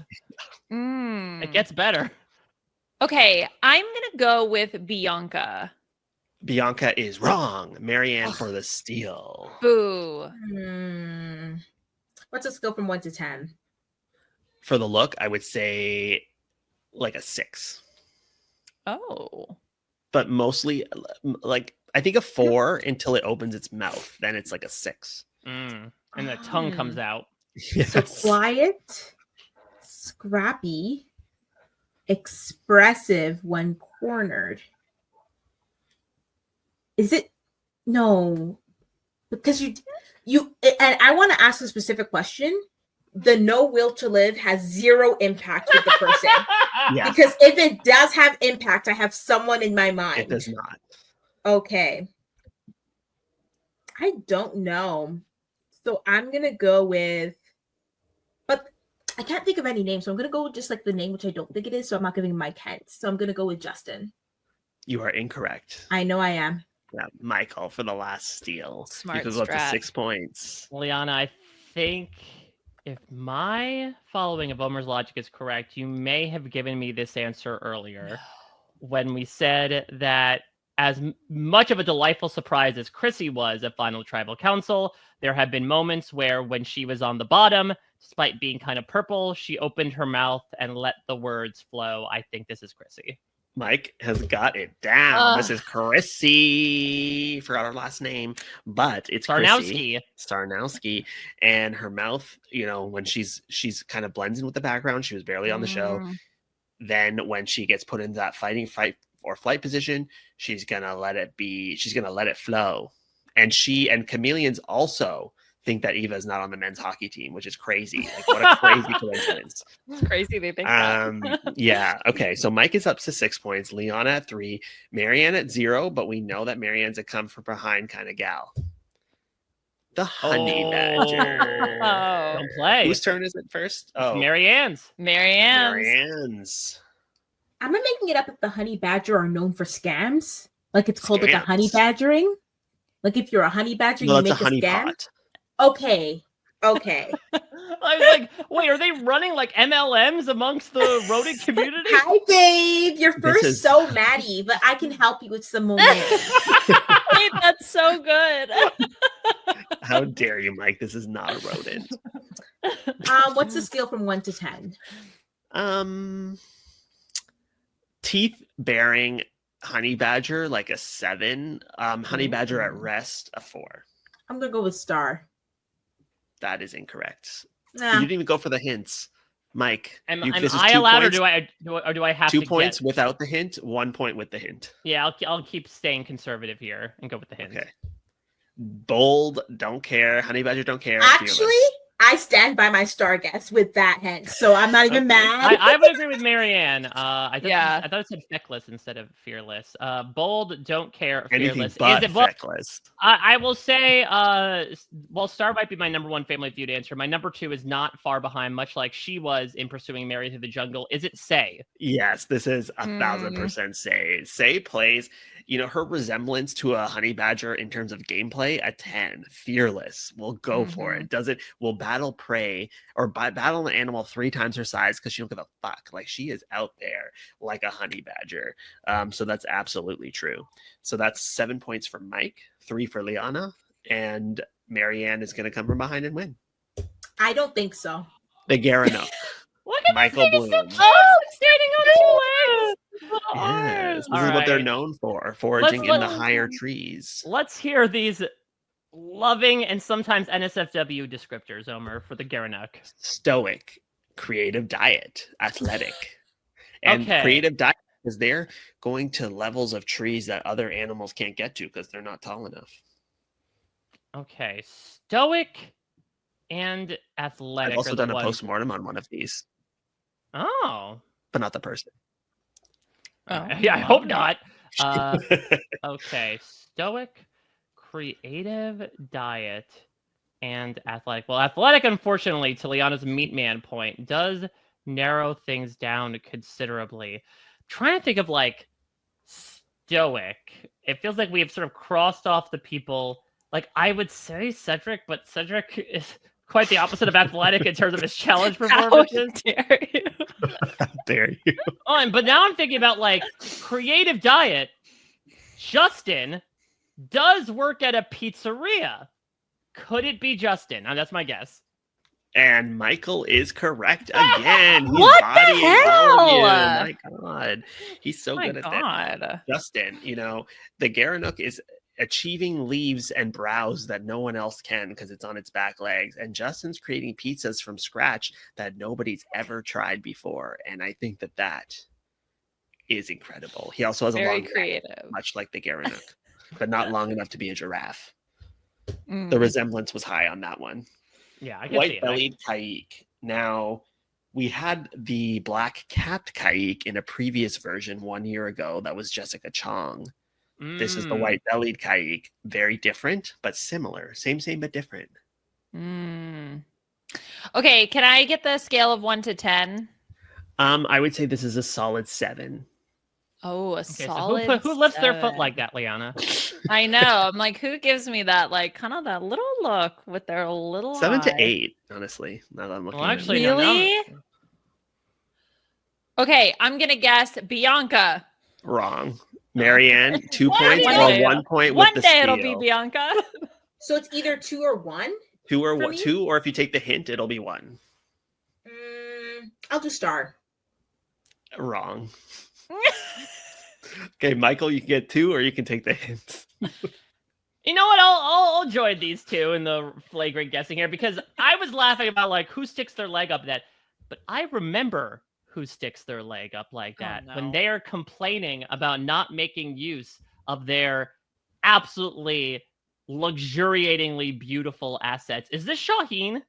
This is not Shaheen either. So the categories were jumpy, off the walls, goofy, chaotic. I The stand answer- with star. I stand stars, with it. everything. It was Kevin. Yeah, that makes sense. Kevin. I mean, it does look like the way he dove actually off the platform. Yeah, energy Yeah, all like over the off the place, just side. like a Kaik, and we love that.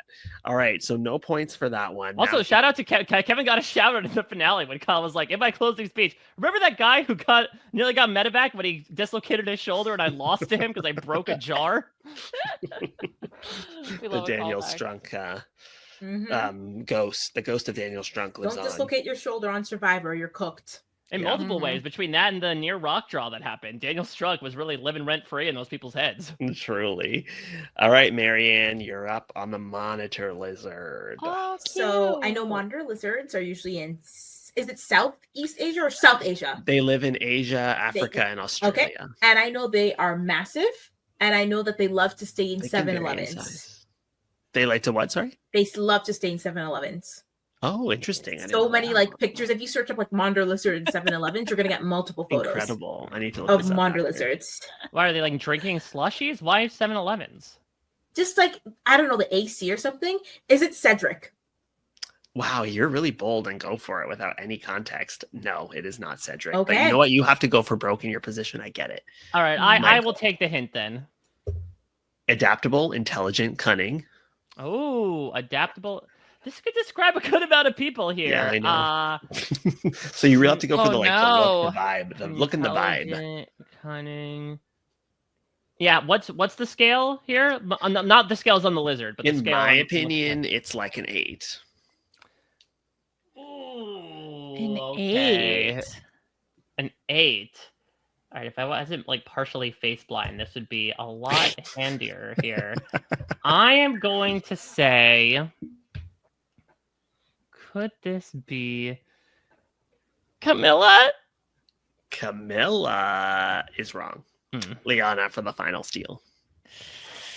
I'm trying to go based on looks, and I don't see it, This looks Omar. nothing like Camilla. Okay, I'm gonna go with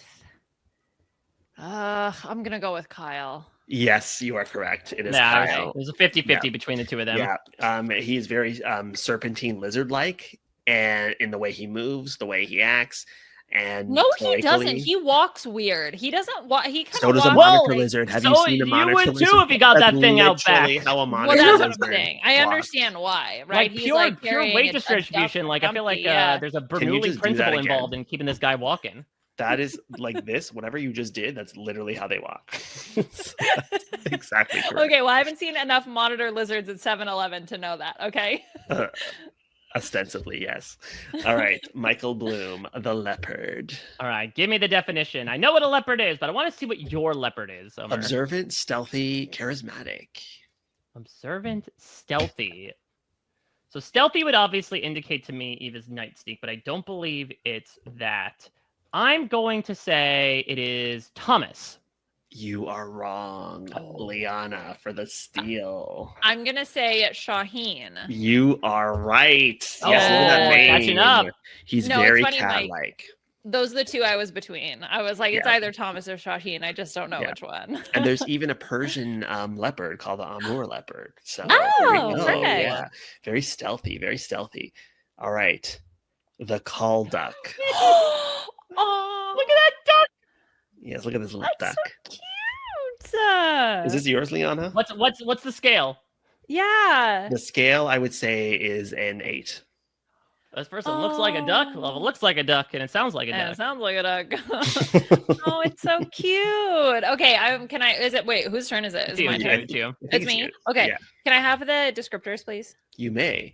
Unhinged, loud, and charming. Okay. Perhaps much to Marianne's chagrin, I am gonna go with Star. Oh, you're wrong. You should No! go with Star. Yeah.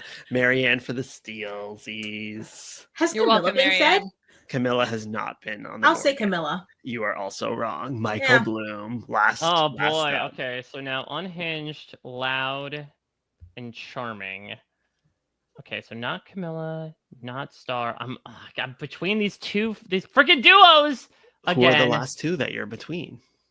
I'm between Thomas and Bianca right Mm. now. Bianca is. I think I'm gonna go with Bianca because Bianca is very unhinged in my preseason interview, so it's carrying over. Well, the sex stream really put us over the edge. Yeah, here, like, how could it so- not? Yeah. Eating the fish raw. I hope Eating the the duck doesn't yeah. do that too. And she Well, it looks like- does. Oh, the duck does. Yeah. Looks similar. And you know Mhm. who was the mallard duck last season? Annika. Same spot. Mm. Same, Oh, you know, this is that same vibe. episode 5. Watch out, ducks. They're going Yeah, duck watch out, hunting. ducks, you're dead. Marianne, you get the European badger. Look at this What's the classy scale? fellow. This Oh, I think this one's like a 9 or 10. Is it Oh Cedric? wow. Yes, it is. Yeah. Marianne is fully on the board. Yes. It has Um, glasses. Yes. Yeah. Classy, expert forager and burrower, just like he's burying into people's asses to remove tumors. Versatile. That's also my he'll vote- favorite part was like, I love Kyle's runner of just trying to make Cedric laugh like he did at the tribal council when he talks about the bubble butt and he's like, I gotta get myself set up with one of Cedric's friends to get it fixed. And Cedric is just Yeah. no response whatsoever. And you know, this European badger eats tons of types of food, and Cedric will vote for anybody that walks. So it's like, you know, it's all there. Mhm. It's Look at pretty Look wild at that Cedric was the reason why we got the first vote in what, like 13 seasons of the Amazing. show where all 3 people got a jury vote. Yeah, crazy. He's so fantastic. Always keep him guessing. We have exited the first phase of the game, and now we are in Okay. the last 6. We are going to the decoy animals plus the last 6 people. So now you'll get the Okay. person. We have the Mhm. American kestrel, the dick, the dung beetle, the lady Ross Tarocco, the octopus, the parrotfish, pronghorn, raccoon, sable antelope, sea sponge, zaboomafoo, sifaka, and tree frog. All right. Mhm. Michael Bloom, Okay. Camilla. Ooh. Oh boy, and this is so. Remind me, we can also Ask for the now hint as well. now you describe the person. Yes, but which is also the animal. It's both. Okay, so give me descriptors of Camilla now, because she has been evading us. Unexpected, sneaky, and lovable. Unexpected, sneaky. I feel so wrong trying to typify which animals are more lovable than other ones here. Yeah, well, I mean, some more well, lovable than others for sure. Sneaky indicates to me could be a raccoon. I feel like raccoons are the ones that are like running around all the time, sneaking. I will go with. Yeah, I'll go with raccoon. Raccoon. Okay, you are wrong, Liana. Oh, interesting. Okay. What's the little guy with the 2 yellow the Sifika? What's that little guy? That's Zaboomafoo. What's If you that The Wright guy's watch- brothers. Yeah, that is. It's a lemur. Okay, I picked the lemur. That is incorrect. Oh. But I did want to submit a B&B, or sorry, a wait, did you guys watch Zaboomafoo or no? Yeah. Okay, I wanted to submit a what was the Josh Wand-off? Wiggler thing? Yeah, a wand off of Zaboomafoo, except Sayunia and the butt doctor. I didn't get around to it, but would have been great. So it says the Boomafoo, it would have been Sayunia and the butt doctor. Yes. I'll send you everything I was working on later. Yes, I want to get the prototypes. Get the demo in the studio. Okay. Mary. I'm gonna go with the tree frog. You are incorrect. Oh, With a final that's steal. wrong. Okay. We'll see. So then who Wait, was Michael it? gets to guess again? Oh wait, no, No. he doesn't. So No, sorry. expect him. It's the American kestrel. Ah, This is a really small but very predatory bird that you would not expect to be such a killer, but it is a killer, just like Killer Camilla. Mm, KK Kestrel Camilla. no. It's all Oh, the clues were there. K No. squared. Tree Yeah. frogs are Case- venomous. They case- also American, eat, but Camilla, they have notably to not eat, and American. everyone thinks it's so cute. And no, everyone's like, if you look at that tree frog, it's like, oh, it's so cute. I just Yeah, but the tree frog isn't like a big killer, you know. Like this is like a tell that to the people slayer. who licked it. You know how this thing, not a tree frog, you can lick a tree frog all you want. It's fine. Okay. Does what I'm doing you know what a next month. kestrel does? It severs the prey of its eating with its spinal cord. Like it will go through the spinal cord with its little beak. That's pretty fucking tough. that's smart. Woo. Okay. Thomas. Ah. Okay. Octopus. No. Come on, they're smart. He's smart. Ugh. Lady Ross Churaco. Also no. Ooh. Okay, Michael. all right, let's get this malarkey out of the way. I'm doing the descriptors. Okay, rascal, mischievous, resourceful. That's the Oh. raccoon. That's This the is the raccoon. raccoon. Look at that little face. Look at those two. They're one and the same. The resemblance was Oh. strong on this one. In my Yeah, opinion. Yeah, that's yeah. true. I really Yeah. see it. And Yeah, but sometimes it's like the whiskers and the mustache. It makes a lot of sense. I could see Thomas dumpster diving too. Who's to say? Well, who among the music industry Who- hasn't dumpster who's dove hasn't? at some time? Mitch Squera. This is Well, you, you said Marianne. that this animal, you can lick it and be fine. It doesn't kill. So I'm gonna go with the tree frog. And she is right. Yes. Well, Wow, Marianne just Did I pulled miss ahead of something? Did I Liana. miss something? What a Did anyone time lick from Mitch? behind. Lick No, remember when me. you were licking Maria though? She's taking a lot of hits on this one. Like he was the Pac-Man frog. Yeah, where's the Present. Galapagos tortoise for Maria? Yeah, we've got present, agile, all those carnival games, uniquely Mhm. talented, those carnival games. Mitch has got it. Mhm. Marianne. And look at they look the same. That's a strong resemblance too. Yeah, I see it. All right, Charity Nelms. Like a being gaslit. I see none of these things with these animals. Yeah. All right, give me the descriptors on Charity. Territorial, center of attention, mysterious. Everyone's like, we gotta vote on Charity, Oh, And why? center of attention is an interesting one here. And mysterious. You really gotta know animals to understand it though. Okay, well, that discounts everything. Well, center of attention, Zaboomafoo. I'm going with the Safaka. No, because you have to really know animals. Actually amongst the lemur community, the ringtail lemur far more well known, despite Zaboomafoo being the most famous lemur in the world. So, Oh, well, sorry. in that case. Yeah. Okay, I'm gonna go with the Lady Ross Tarako. Tarako? No, it is not the Oh. Lady Ross Tarako, Marianne, for the Oh. final steal. What's the resemblance? Because if the resemblance is high, I know exactly who it is. It's like an 8 or 9. It's a parrotfish. Yes, it is. Yes. What? Oh, she's coming. Here she comes. Look They at can need those. glasses. Look What at are those people lips. No, saying? it's so obvious. Do you It's not so- see it, Marianne? I Can saw you? it immediately. I wish that was mine because I would have gotten another 3 right there. Yeah, she would have gotten the 3. Like, look at this. Look at those lips. Look at that posture. It's the same. Uh-huh. This is the, Yep. It's the same. It's this exactly is the same picture. This is the same picture, Mike. Yeah. Corporates ask you to identify the difference between these two Yeah, pictures. and can you say you know that much about a parrotfish or Charity? No. I guess I want to know who would have parrotfish have voted for in the election. That's what I'd like to know. Any thoughts? Okay, Eva Erickson, Oh my Liana, God. fellow scientist, PhD. Okay. I'm gonna go with the dung beetle. No. Oh, okay. But Just why, worked I'd like hard. to know why. No, Well, it's like, Eva gathered the most worked wood on the hard. island. Yeah. Mhm, that's true. That's very Makes true. things. Could there like be a bit of a she's symbiotic scientist. relationship where the palm civet has the lucrative shit and the dung beetle gathers the Ooh. shit? Yeah. You know what? I might give you a half point on that. Just Oh, thank you. yeah, okay. All right, But Marianne, I no. guess it's you. Okay. Yeah, and we don't have the descriptors out there yet. but What's you're- the resemblance? The resemblance, I would say, on this one is a 7 A to 7. 8. Everything's been like a 6 to 8. What is your scale? Well, technically, Well, Cedric was a 10. What? Is it the pronghorn? A 4. Yes, look at her. Oh my She's- God! Here she Classic comes. come from behind. Yes, Marianne wins. classic Marianne. Classic Marianne. So we have a unique animal. So the pronghorn is the only relative, like the closest relative is a giraffe. It's not even that close. They look like an antelope, but they live in North America and they're not an antelope. And there's nothing like it here. They're their own version. They're the fastest, after the cheetah, fastest land animal in the world. Oh. Very sporty. So there you go. That's Cool. Eva. So right now we're going into the last question for Marianne, and we are at 11 points, Mike, 9 points, Marianne, 5 points, Liana. Oh, Yeah.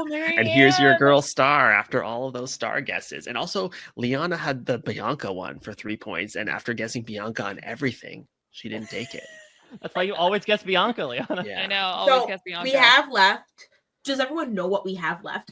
I'm going to say it out loud because Yeah, I say it out briefly- loud. Yeah. So we have the dung beetle, Yes. the sable antelope, the Yes. sea sponge, Yes. the sea foca, Yes. the Lady Ross Turako, Yes. and the dick, right? Yes. And yes. Okay. And the octopus. And the octopus. And the octopus. Okay. But So that's a 1 yeah. in 7 shot, a little less than shot in the dark if I just throw it off. And I'm 2 behind Mike. Yeah. So if you get the 2 points, Wait. you will tie Mike, but that means you would sacrifice 1. I know. I'm not gonna tie. But there's though. a That's so tiebreaker. There's a fun. tiebreaker that we're Oh already doing. no, we're gonna either end. We're ending it this round. Actually, No, because the tiebreaker is worth 4 points, and it's not really a tiebreaker. Okay, It's an that's additional question. okay. Yeah, no, we're still gonna. It's a What's tradition. the resemblance? The resemblance here, I would say, is like I'm gonna go with a 9. A 9. Look closely, Mike. Is it the Tibaka? No. Dang. Yeah, that's crazy. I will give me those frickin' descriptors, Omer. Authentic, flashy, too much or just enough? Oh. Too much or okay, so never there's never too little. Well, too much of it. for most, but just enough for me and some people. All right, so I'm thinking flashy. Is it Lady? I keep thinking it's Lady Smith Mbazo, but it's Lady Ross Taraco. It is the Lady Ross Taraco. Oh, look at that picture. That's Yeah, Dang, that was my cute. 50-50. That's from the above shot where she's, doing her little rap, the Mhm. Lady Ross Taraco. So the Taraco was also actually a different species for Bruce in his second season, which was, Ooh. for some people, he was just too much. But for others, Mhm. it was exactly what we needed, the energy. And the Taraco is a very loud, gregarious, funny animal, very unique. And sometimes they're doing their own thing. So they're not fully aware. Like we would put the Taraco in the cage with all the bats and they would pee all over it and it'd be like, whatever, I'm just going to do my thing. It went in with some parrots and sometimes it would get too close, get its toes bitten off. They just like giving their idol away. Who's to say? They're going to do whatever they want. And that is Okay. that. So going into the final question, which is worth 5 points. You just said it was worth 4 points. It's 5. We have our tradition. We have Mike with 12 points, Liana with 5, and Marianne with Mhm. 9. So, Okay. we could have a bit of an upset. The last question is always an abstract one, and you have to win me over. The cloaca is the giver of Again? life. Yes, It's always the cloaca, Liana. But when it prolapses, it can be a life taker, a taker of life.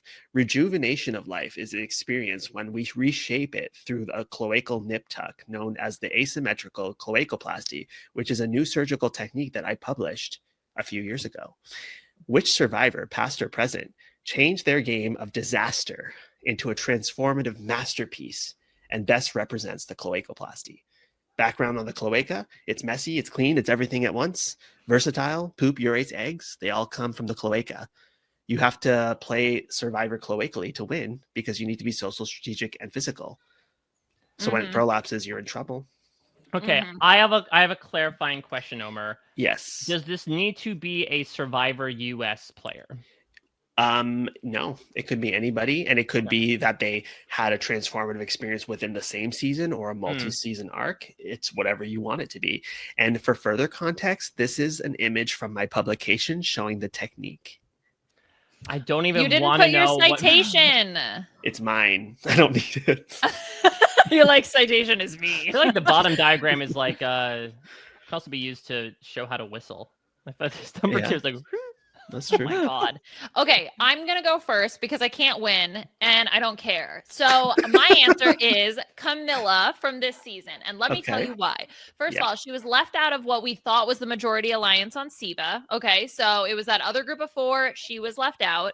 Then she had to do something crazy with the help of Kyle to survive the Loggy Tribal Council. And that move in and of itself put her on the trajectory to make it to the Final 4. It solidified her bond with Kyle. And it's definitely the Omer published surgery, perfect survivor example. You're welcome. Okay. Michael or Marianne, either of you could go next. We just got Romeo out of the way. You're welcome. You're welcome. I don't want to leave them guessing, just take care of that, get that done. okay. Let me just do a quick. I just gotta do a quick double check on something. But Okay, once he's fact checking, I can go. Yeah, go go for Because it. you can fact check me because I'm gonna get some things wrong, but I do believe that the best cloacoplasty is Tyson Apostle. Okay, Okay. my man came into Token Chains. He's just a biker, whatever. Some goofing off, gets voted off, whatever. Okay, and then even worse, it keeps on going downhill. Functionally votes himself off at Heroes versus Villains. Looks at the little gremlin man and believes in himself. He gets to go again for the 3rd time. Blood versus Water. This man is not locked in until the moment comes. His girlfriend gets voted out. And he's like, what the hell am I doing here? I can't, like, he's like, why am I going to be here? I need to go. I need to transform. I need to lock in to win this money. What does he do? He wins. He gets himself in a strong alliance. He's in the majority alliance. Jervis is never going to flip from him. He can go back from Redemption Island. He knows this man has an idol. He found an idol. He's still like, I know that luck is on my side. I'm still going to go to Rocks, even though I have an idol, because I know it's going to work out for me. And guess what? It did. And what happens at the end of Blood versus Water? Tyson goes and wins the game. His cloaca is shut. And just like surgeries, there's always a risk that the surgery isn't going to last forever. And we see that at Winners at War, okay? If the cloaca is a little bit loose, it's fine. He has to come in, get it shut up again, goes back from edge of extinction, back to the focus. But you know, a lot of times when you have multiple surgeries, you have comorbidities. And unfortunately, the bird passed away, and that's Tyson. Wow, speak on it. Okay. Like she's been going to medical school. Dude, there we go. God, okay. Mm-hmm. Next, Not the comorbidities. Michael. All right. I am going to spoil the last 2 seasons of a little franchise called Survivor South Africa for everybody out there. If you do not wish to hear said spoilers in my argument, please tune ahead a couple of minutes, because let me tell you all, regale you with the story of a young man by the name of Dino Paulo. Dino is a massive Survivor fan. He is an escape room artist, in a manner of speaking. And Dino came on to Survivor South Africa, Immunity Island, and had what I have personified until Andy came around as the worst first episode for anyone who is not voted out in Survivor history. Dino is able to earn immunity from the first tribal council. He then proceeds in the middle of the challenge to beg the other tribe to throw the challenge, saying, "Help me, Paul," towards one particular member, in the hopes that he would be safe, despite the fact that he was already safe. Dino was running around like a chicken with his head cut off, almost mid-prolapse cloaca, despite the fact that he was firmly covered and shrouded with the idea of individual immunity. He cannot get out of his own way, and he absolutely made a muck of everything, firmly putting himself on the bottom of the tribe. What's more, Dino was swap screwed. He was voted out in the pre-merge of his first season, where he was never able to really recover from the absolute disaster that the first 3 days were, but he was given a second chance. The very next season, Survivor South Africa, Return of the Outcast pit pre-merge against post-merge standouts from previous seasons. And Dino was able to showcase just what a second chance can do to a person. He was able to finally make fortified allies. He was able to pull off some of the biggest blindsides that the franchise had ever seen upon the biggest power players at the time. He was able to win individual immunities from the meat men that were around him. And there was even disaster contained therein. One time in Survivor South Africa Season 9, Dino fell asleep at the fire. And he fell into the fire. And he burned Michael scooping. And got them bandaged up where he looked like he was a little seal boy. I wasn't even looking at the face. I was looking at the paws, and I could tell that he was a seal boy. But he had his hands firmly wrapped around the game, even if they were bandaged AF. And he was somebody who made his dreams come true, won his second season in a handy fashion in a 7-2 jury vote, proving to be one of the more dominating winners of a Survivor season. Absolutely bananas to watch a guy who was begging the other tribe to throw a challenge in his very first episode to winning a season and making an absolute exhilarating experience culminate in such an incredible way on his second one. If that's not a cloaca pasty, I don't know what is. Beautiful. I think that Liana's answer was very good. However, Liana's answer reflects a simple one-time cloacal prolapse. You put some stay sutures in, you don't plasty it, and then it ends up being great if they're on birth control. Yeah. And you stop petting it below the neck and sexually stimulating your bird. And so that's like a very simple pathway to recovery. Obviously. Without needing a little cloacal nip tuck. I think that both Marianne and Mike Bloom's fulfill the complications required to get to cloacoplasty a bit better. And in fact, maybe it's Marianne's medical background, but she understood the requirement for several surgeries or attempts of fixing the situation before you go to this route. And afterwards, you have your cloacoplasty. Things are going great for a while. Maybe you get a cloacal lift. Maybe you want to lay a new egg because you didn't keep up with your birth control and now you have a very small hole to get out of. There's some complications after, but it can lead to a glorious life for a period of time. So I have to give it to Marianne. And with 5 points, she is the winner. She came from behind again. She did it again. Wow. I'm so happy 14 that to this 12. ended how Mother Nature Wow. intended for a Yes. Marianne to beat a Mike. Yes. There was no other way. As it always does. Ding, ding, ding.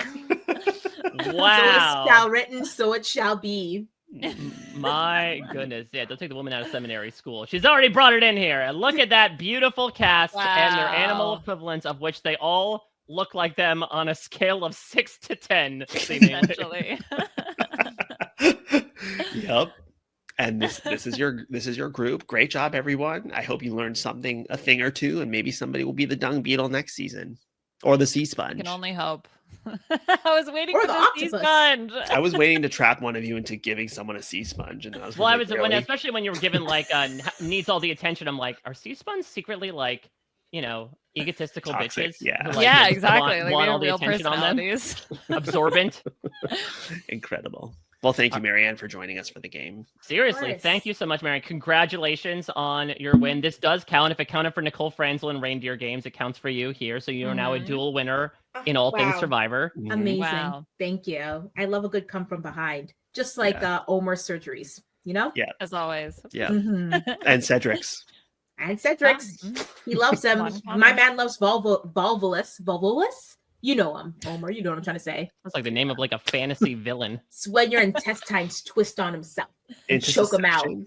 Mm. Oh, yeah, maybe that should be your tiebreaker next time, Omer. Who choked themselves out with their own intestines? Well, actually, Mhm. what I was going to do is we rarely do this at the very end of the season. So I was going to pick a disease and how it killed the animal and how did that kill their game. But maybe we can do that next time. Oh, I like that. Yeah. Okay.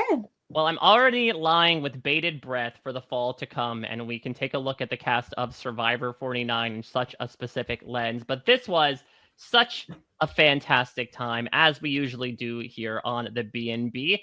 We will cede the spotlight to our sea sponge in the form of our guest to give us plenty of information to absorb in terms of charity or causes that are important to them, that they want the audience to know more about. So, Omer, all yours. What would you like to highlight this week? I'll do local and more broad, but I feel like Wild Ontario is a organization that has a kestrel.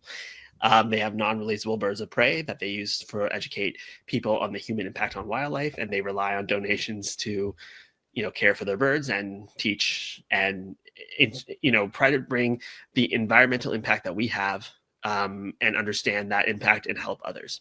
So it's ourwildontario.ca. And they are a local Ontario charity. The other one would be, last time I was on here, we still need help for the people of Palestine who are undergoing very tough times, and it's not any better at all. So any charity that helps them out would be a good cause. Perfect. Thank you so much, Omer. Marianne, you're here. You graced us with your presence. Anything you'd like to plug for the listeners? Of course. Same with Omar. Any humanitarian aid to Gaza is very important, especially because, Canada as a nation has gone and said, let's make sure we have a ceasefire to go and bring humanitarian aid. And I support that and support what my prime minister says. As for something a little more local to you, less local to me, there's this actual charity that I heard of, which I love so much. It's called Raising Men and Women Lawn Care Services.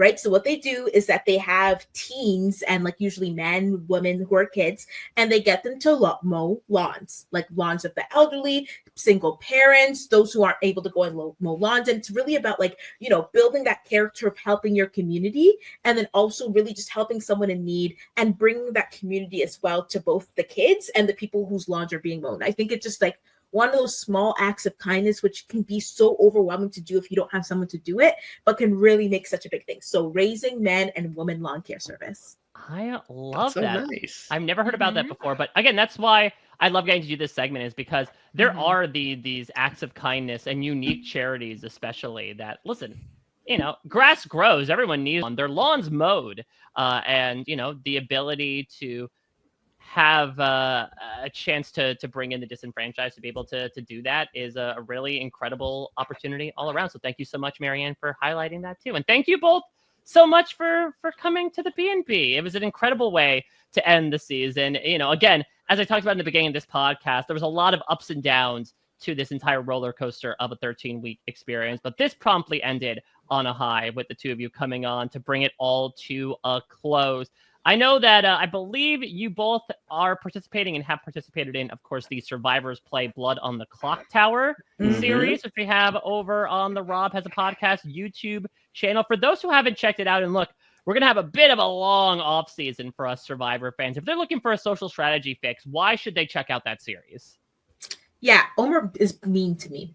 And so if you love seeing Omar being mean to me, I think this is the best series to go and watch. She gaslights me. No. You're mean. You see what I mean? No, you see what I mean right there? Is all, yeah. She doesn't so trust he's me. literally She's so always mean. blaming me. I don't know what he's talking about. She's wrong half the time. No, that's just so incorrect. Maybe this is why. No.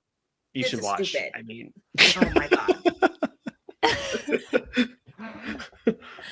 We should go to therapy. Feel free to check. I mean, there is therapy that we got in the form of now 4 extended YouTube videos in Blood on the Clock Tower. For those who haven't experienced it yet, it's basically like a more complex version of Mafia or Werewolf, where everyone has a specific role. There are good players, there are evil players, and it's all about sussing out who's lying and who's telling the truth. I know that there will be a couple more additions that are coming out over the summer, as well with some of our favorite Survivor players. Liana, what would you like to plug as we head into the off season?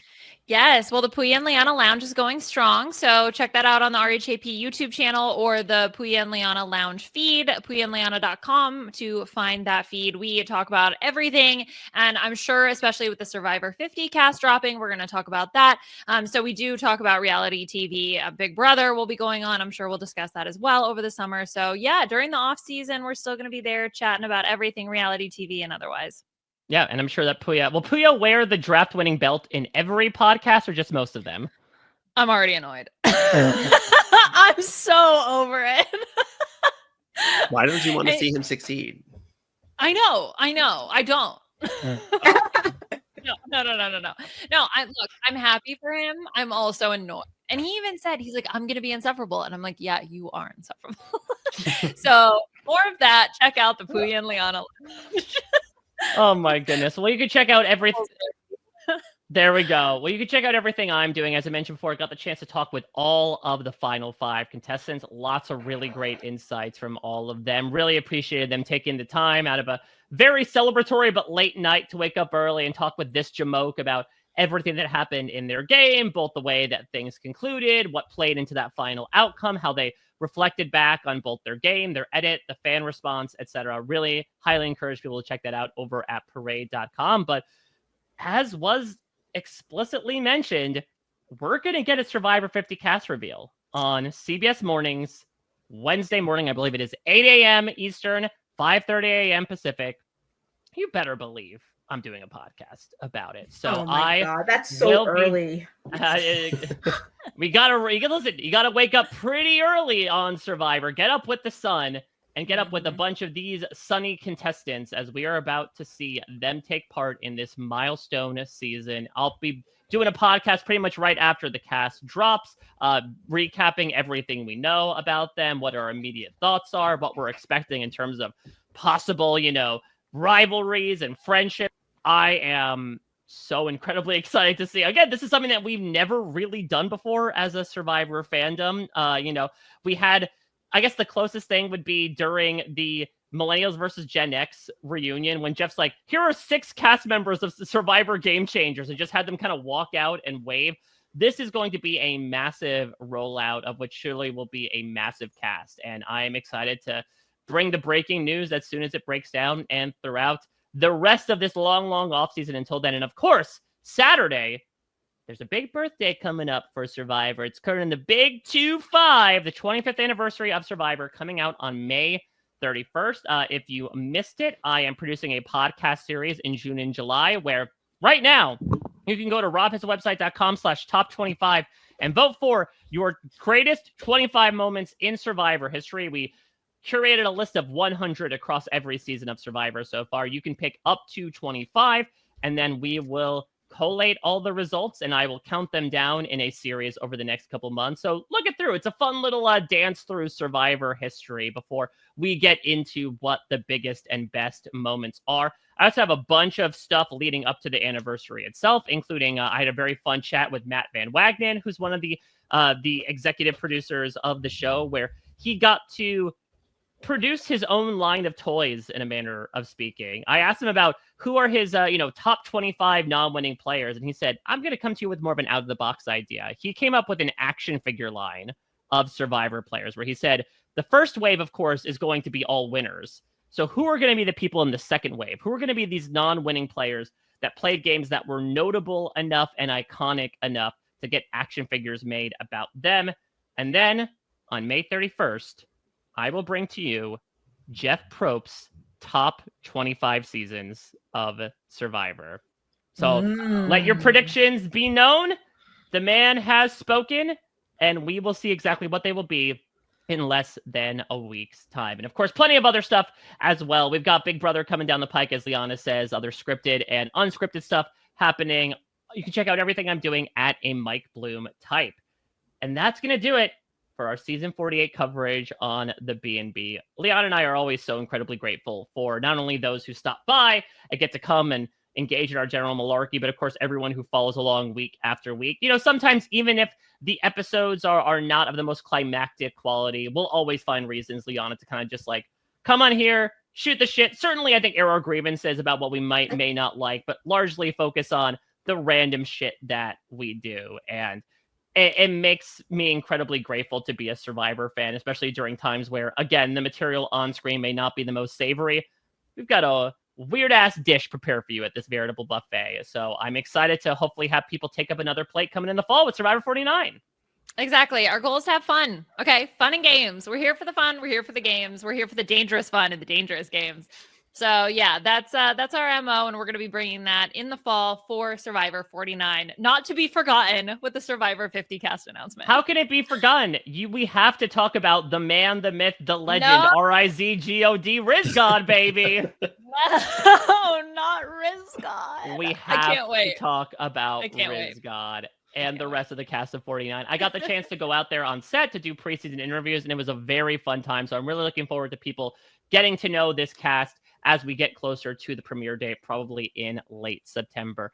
Of course, I want to thank each and every person who came onto the podcast and engaged in Liana's aforementioned dangerous fun and dangerous games. We've got Taryn Armstrong, Jessica Leese, Sasha Joseph, Marianne O'Ketch, Franny Marin, Josh Wigler, Adam Chase from Jetlag, Puya, Dwight Moore. We've got Maggie Morgan, Laura Gerard, Jordan Kalish, Chantel Francis, Aman Adwin, and last but certainly not least, Omer and his always incredible animal game. And of course, Scott St. Pierre, the entire team behind the scenes at RHAP, and Rob Cesternino for packaging all this nonsense for your eyes and ears all season long. And Will from America, who will be singing this theme song with his dulcet tones one last time before we take a break for the summer. This has been such a great time, as always. Thank you all again so much for listening, for the kind words about this show. It truly does mean the world. Liana and I will be back in the fall covering Survivor 49 here on the RHAP B&B. Until then, everybody, we'll check you out at your next stay. This is RHAP. We know reality TV.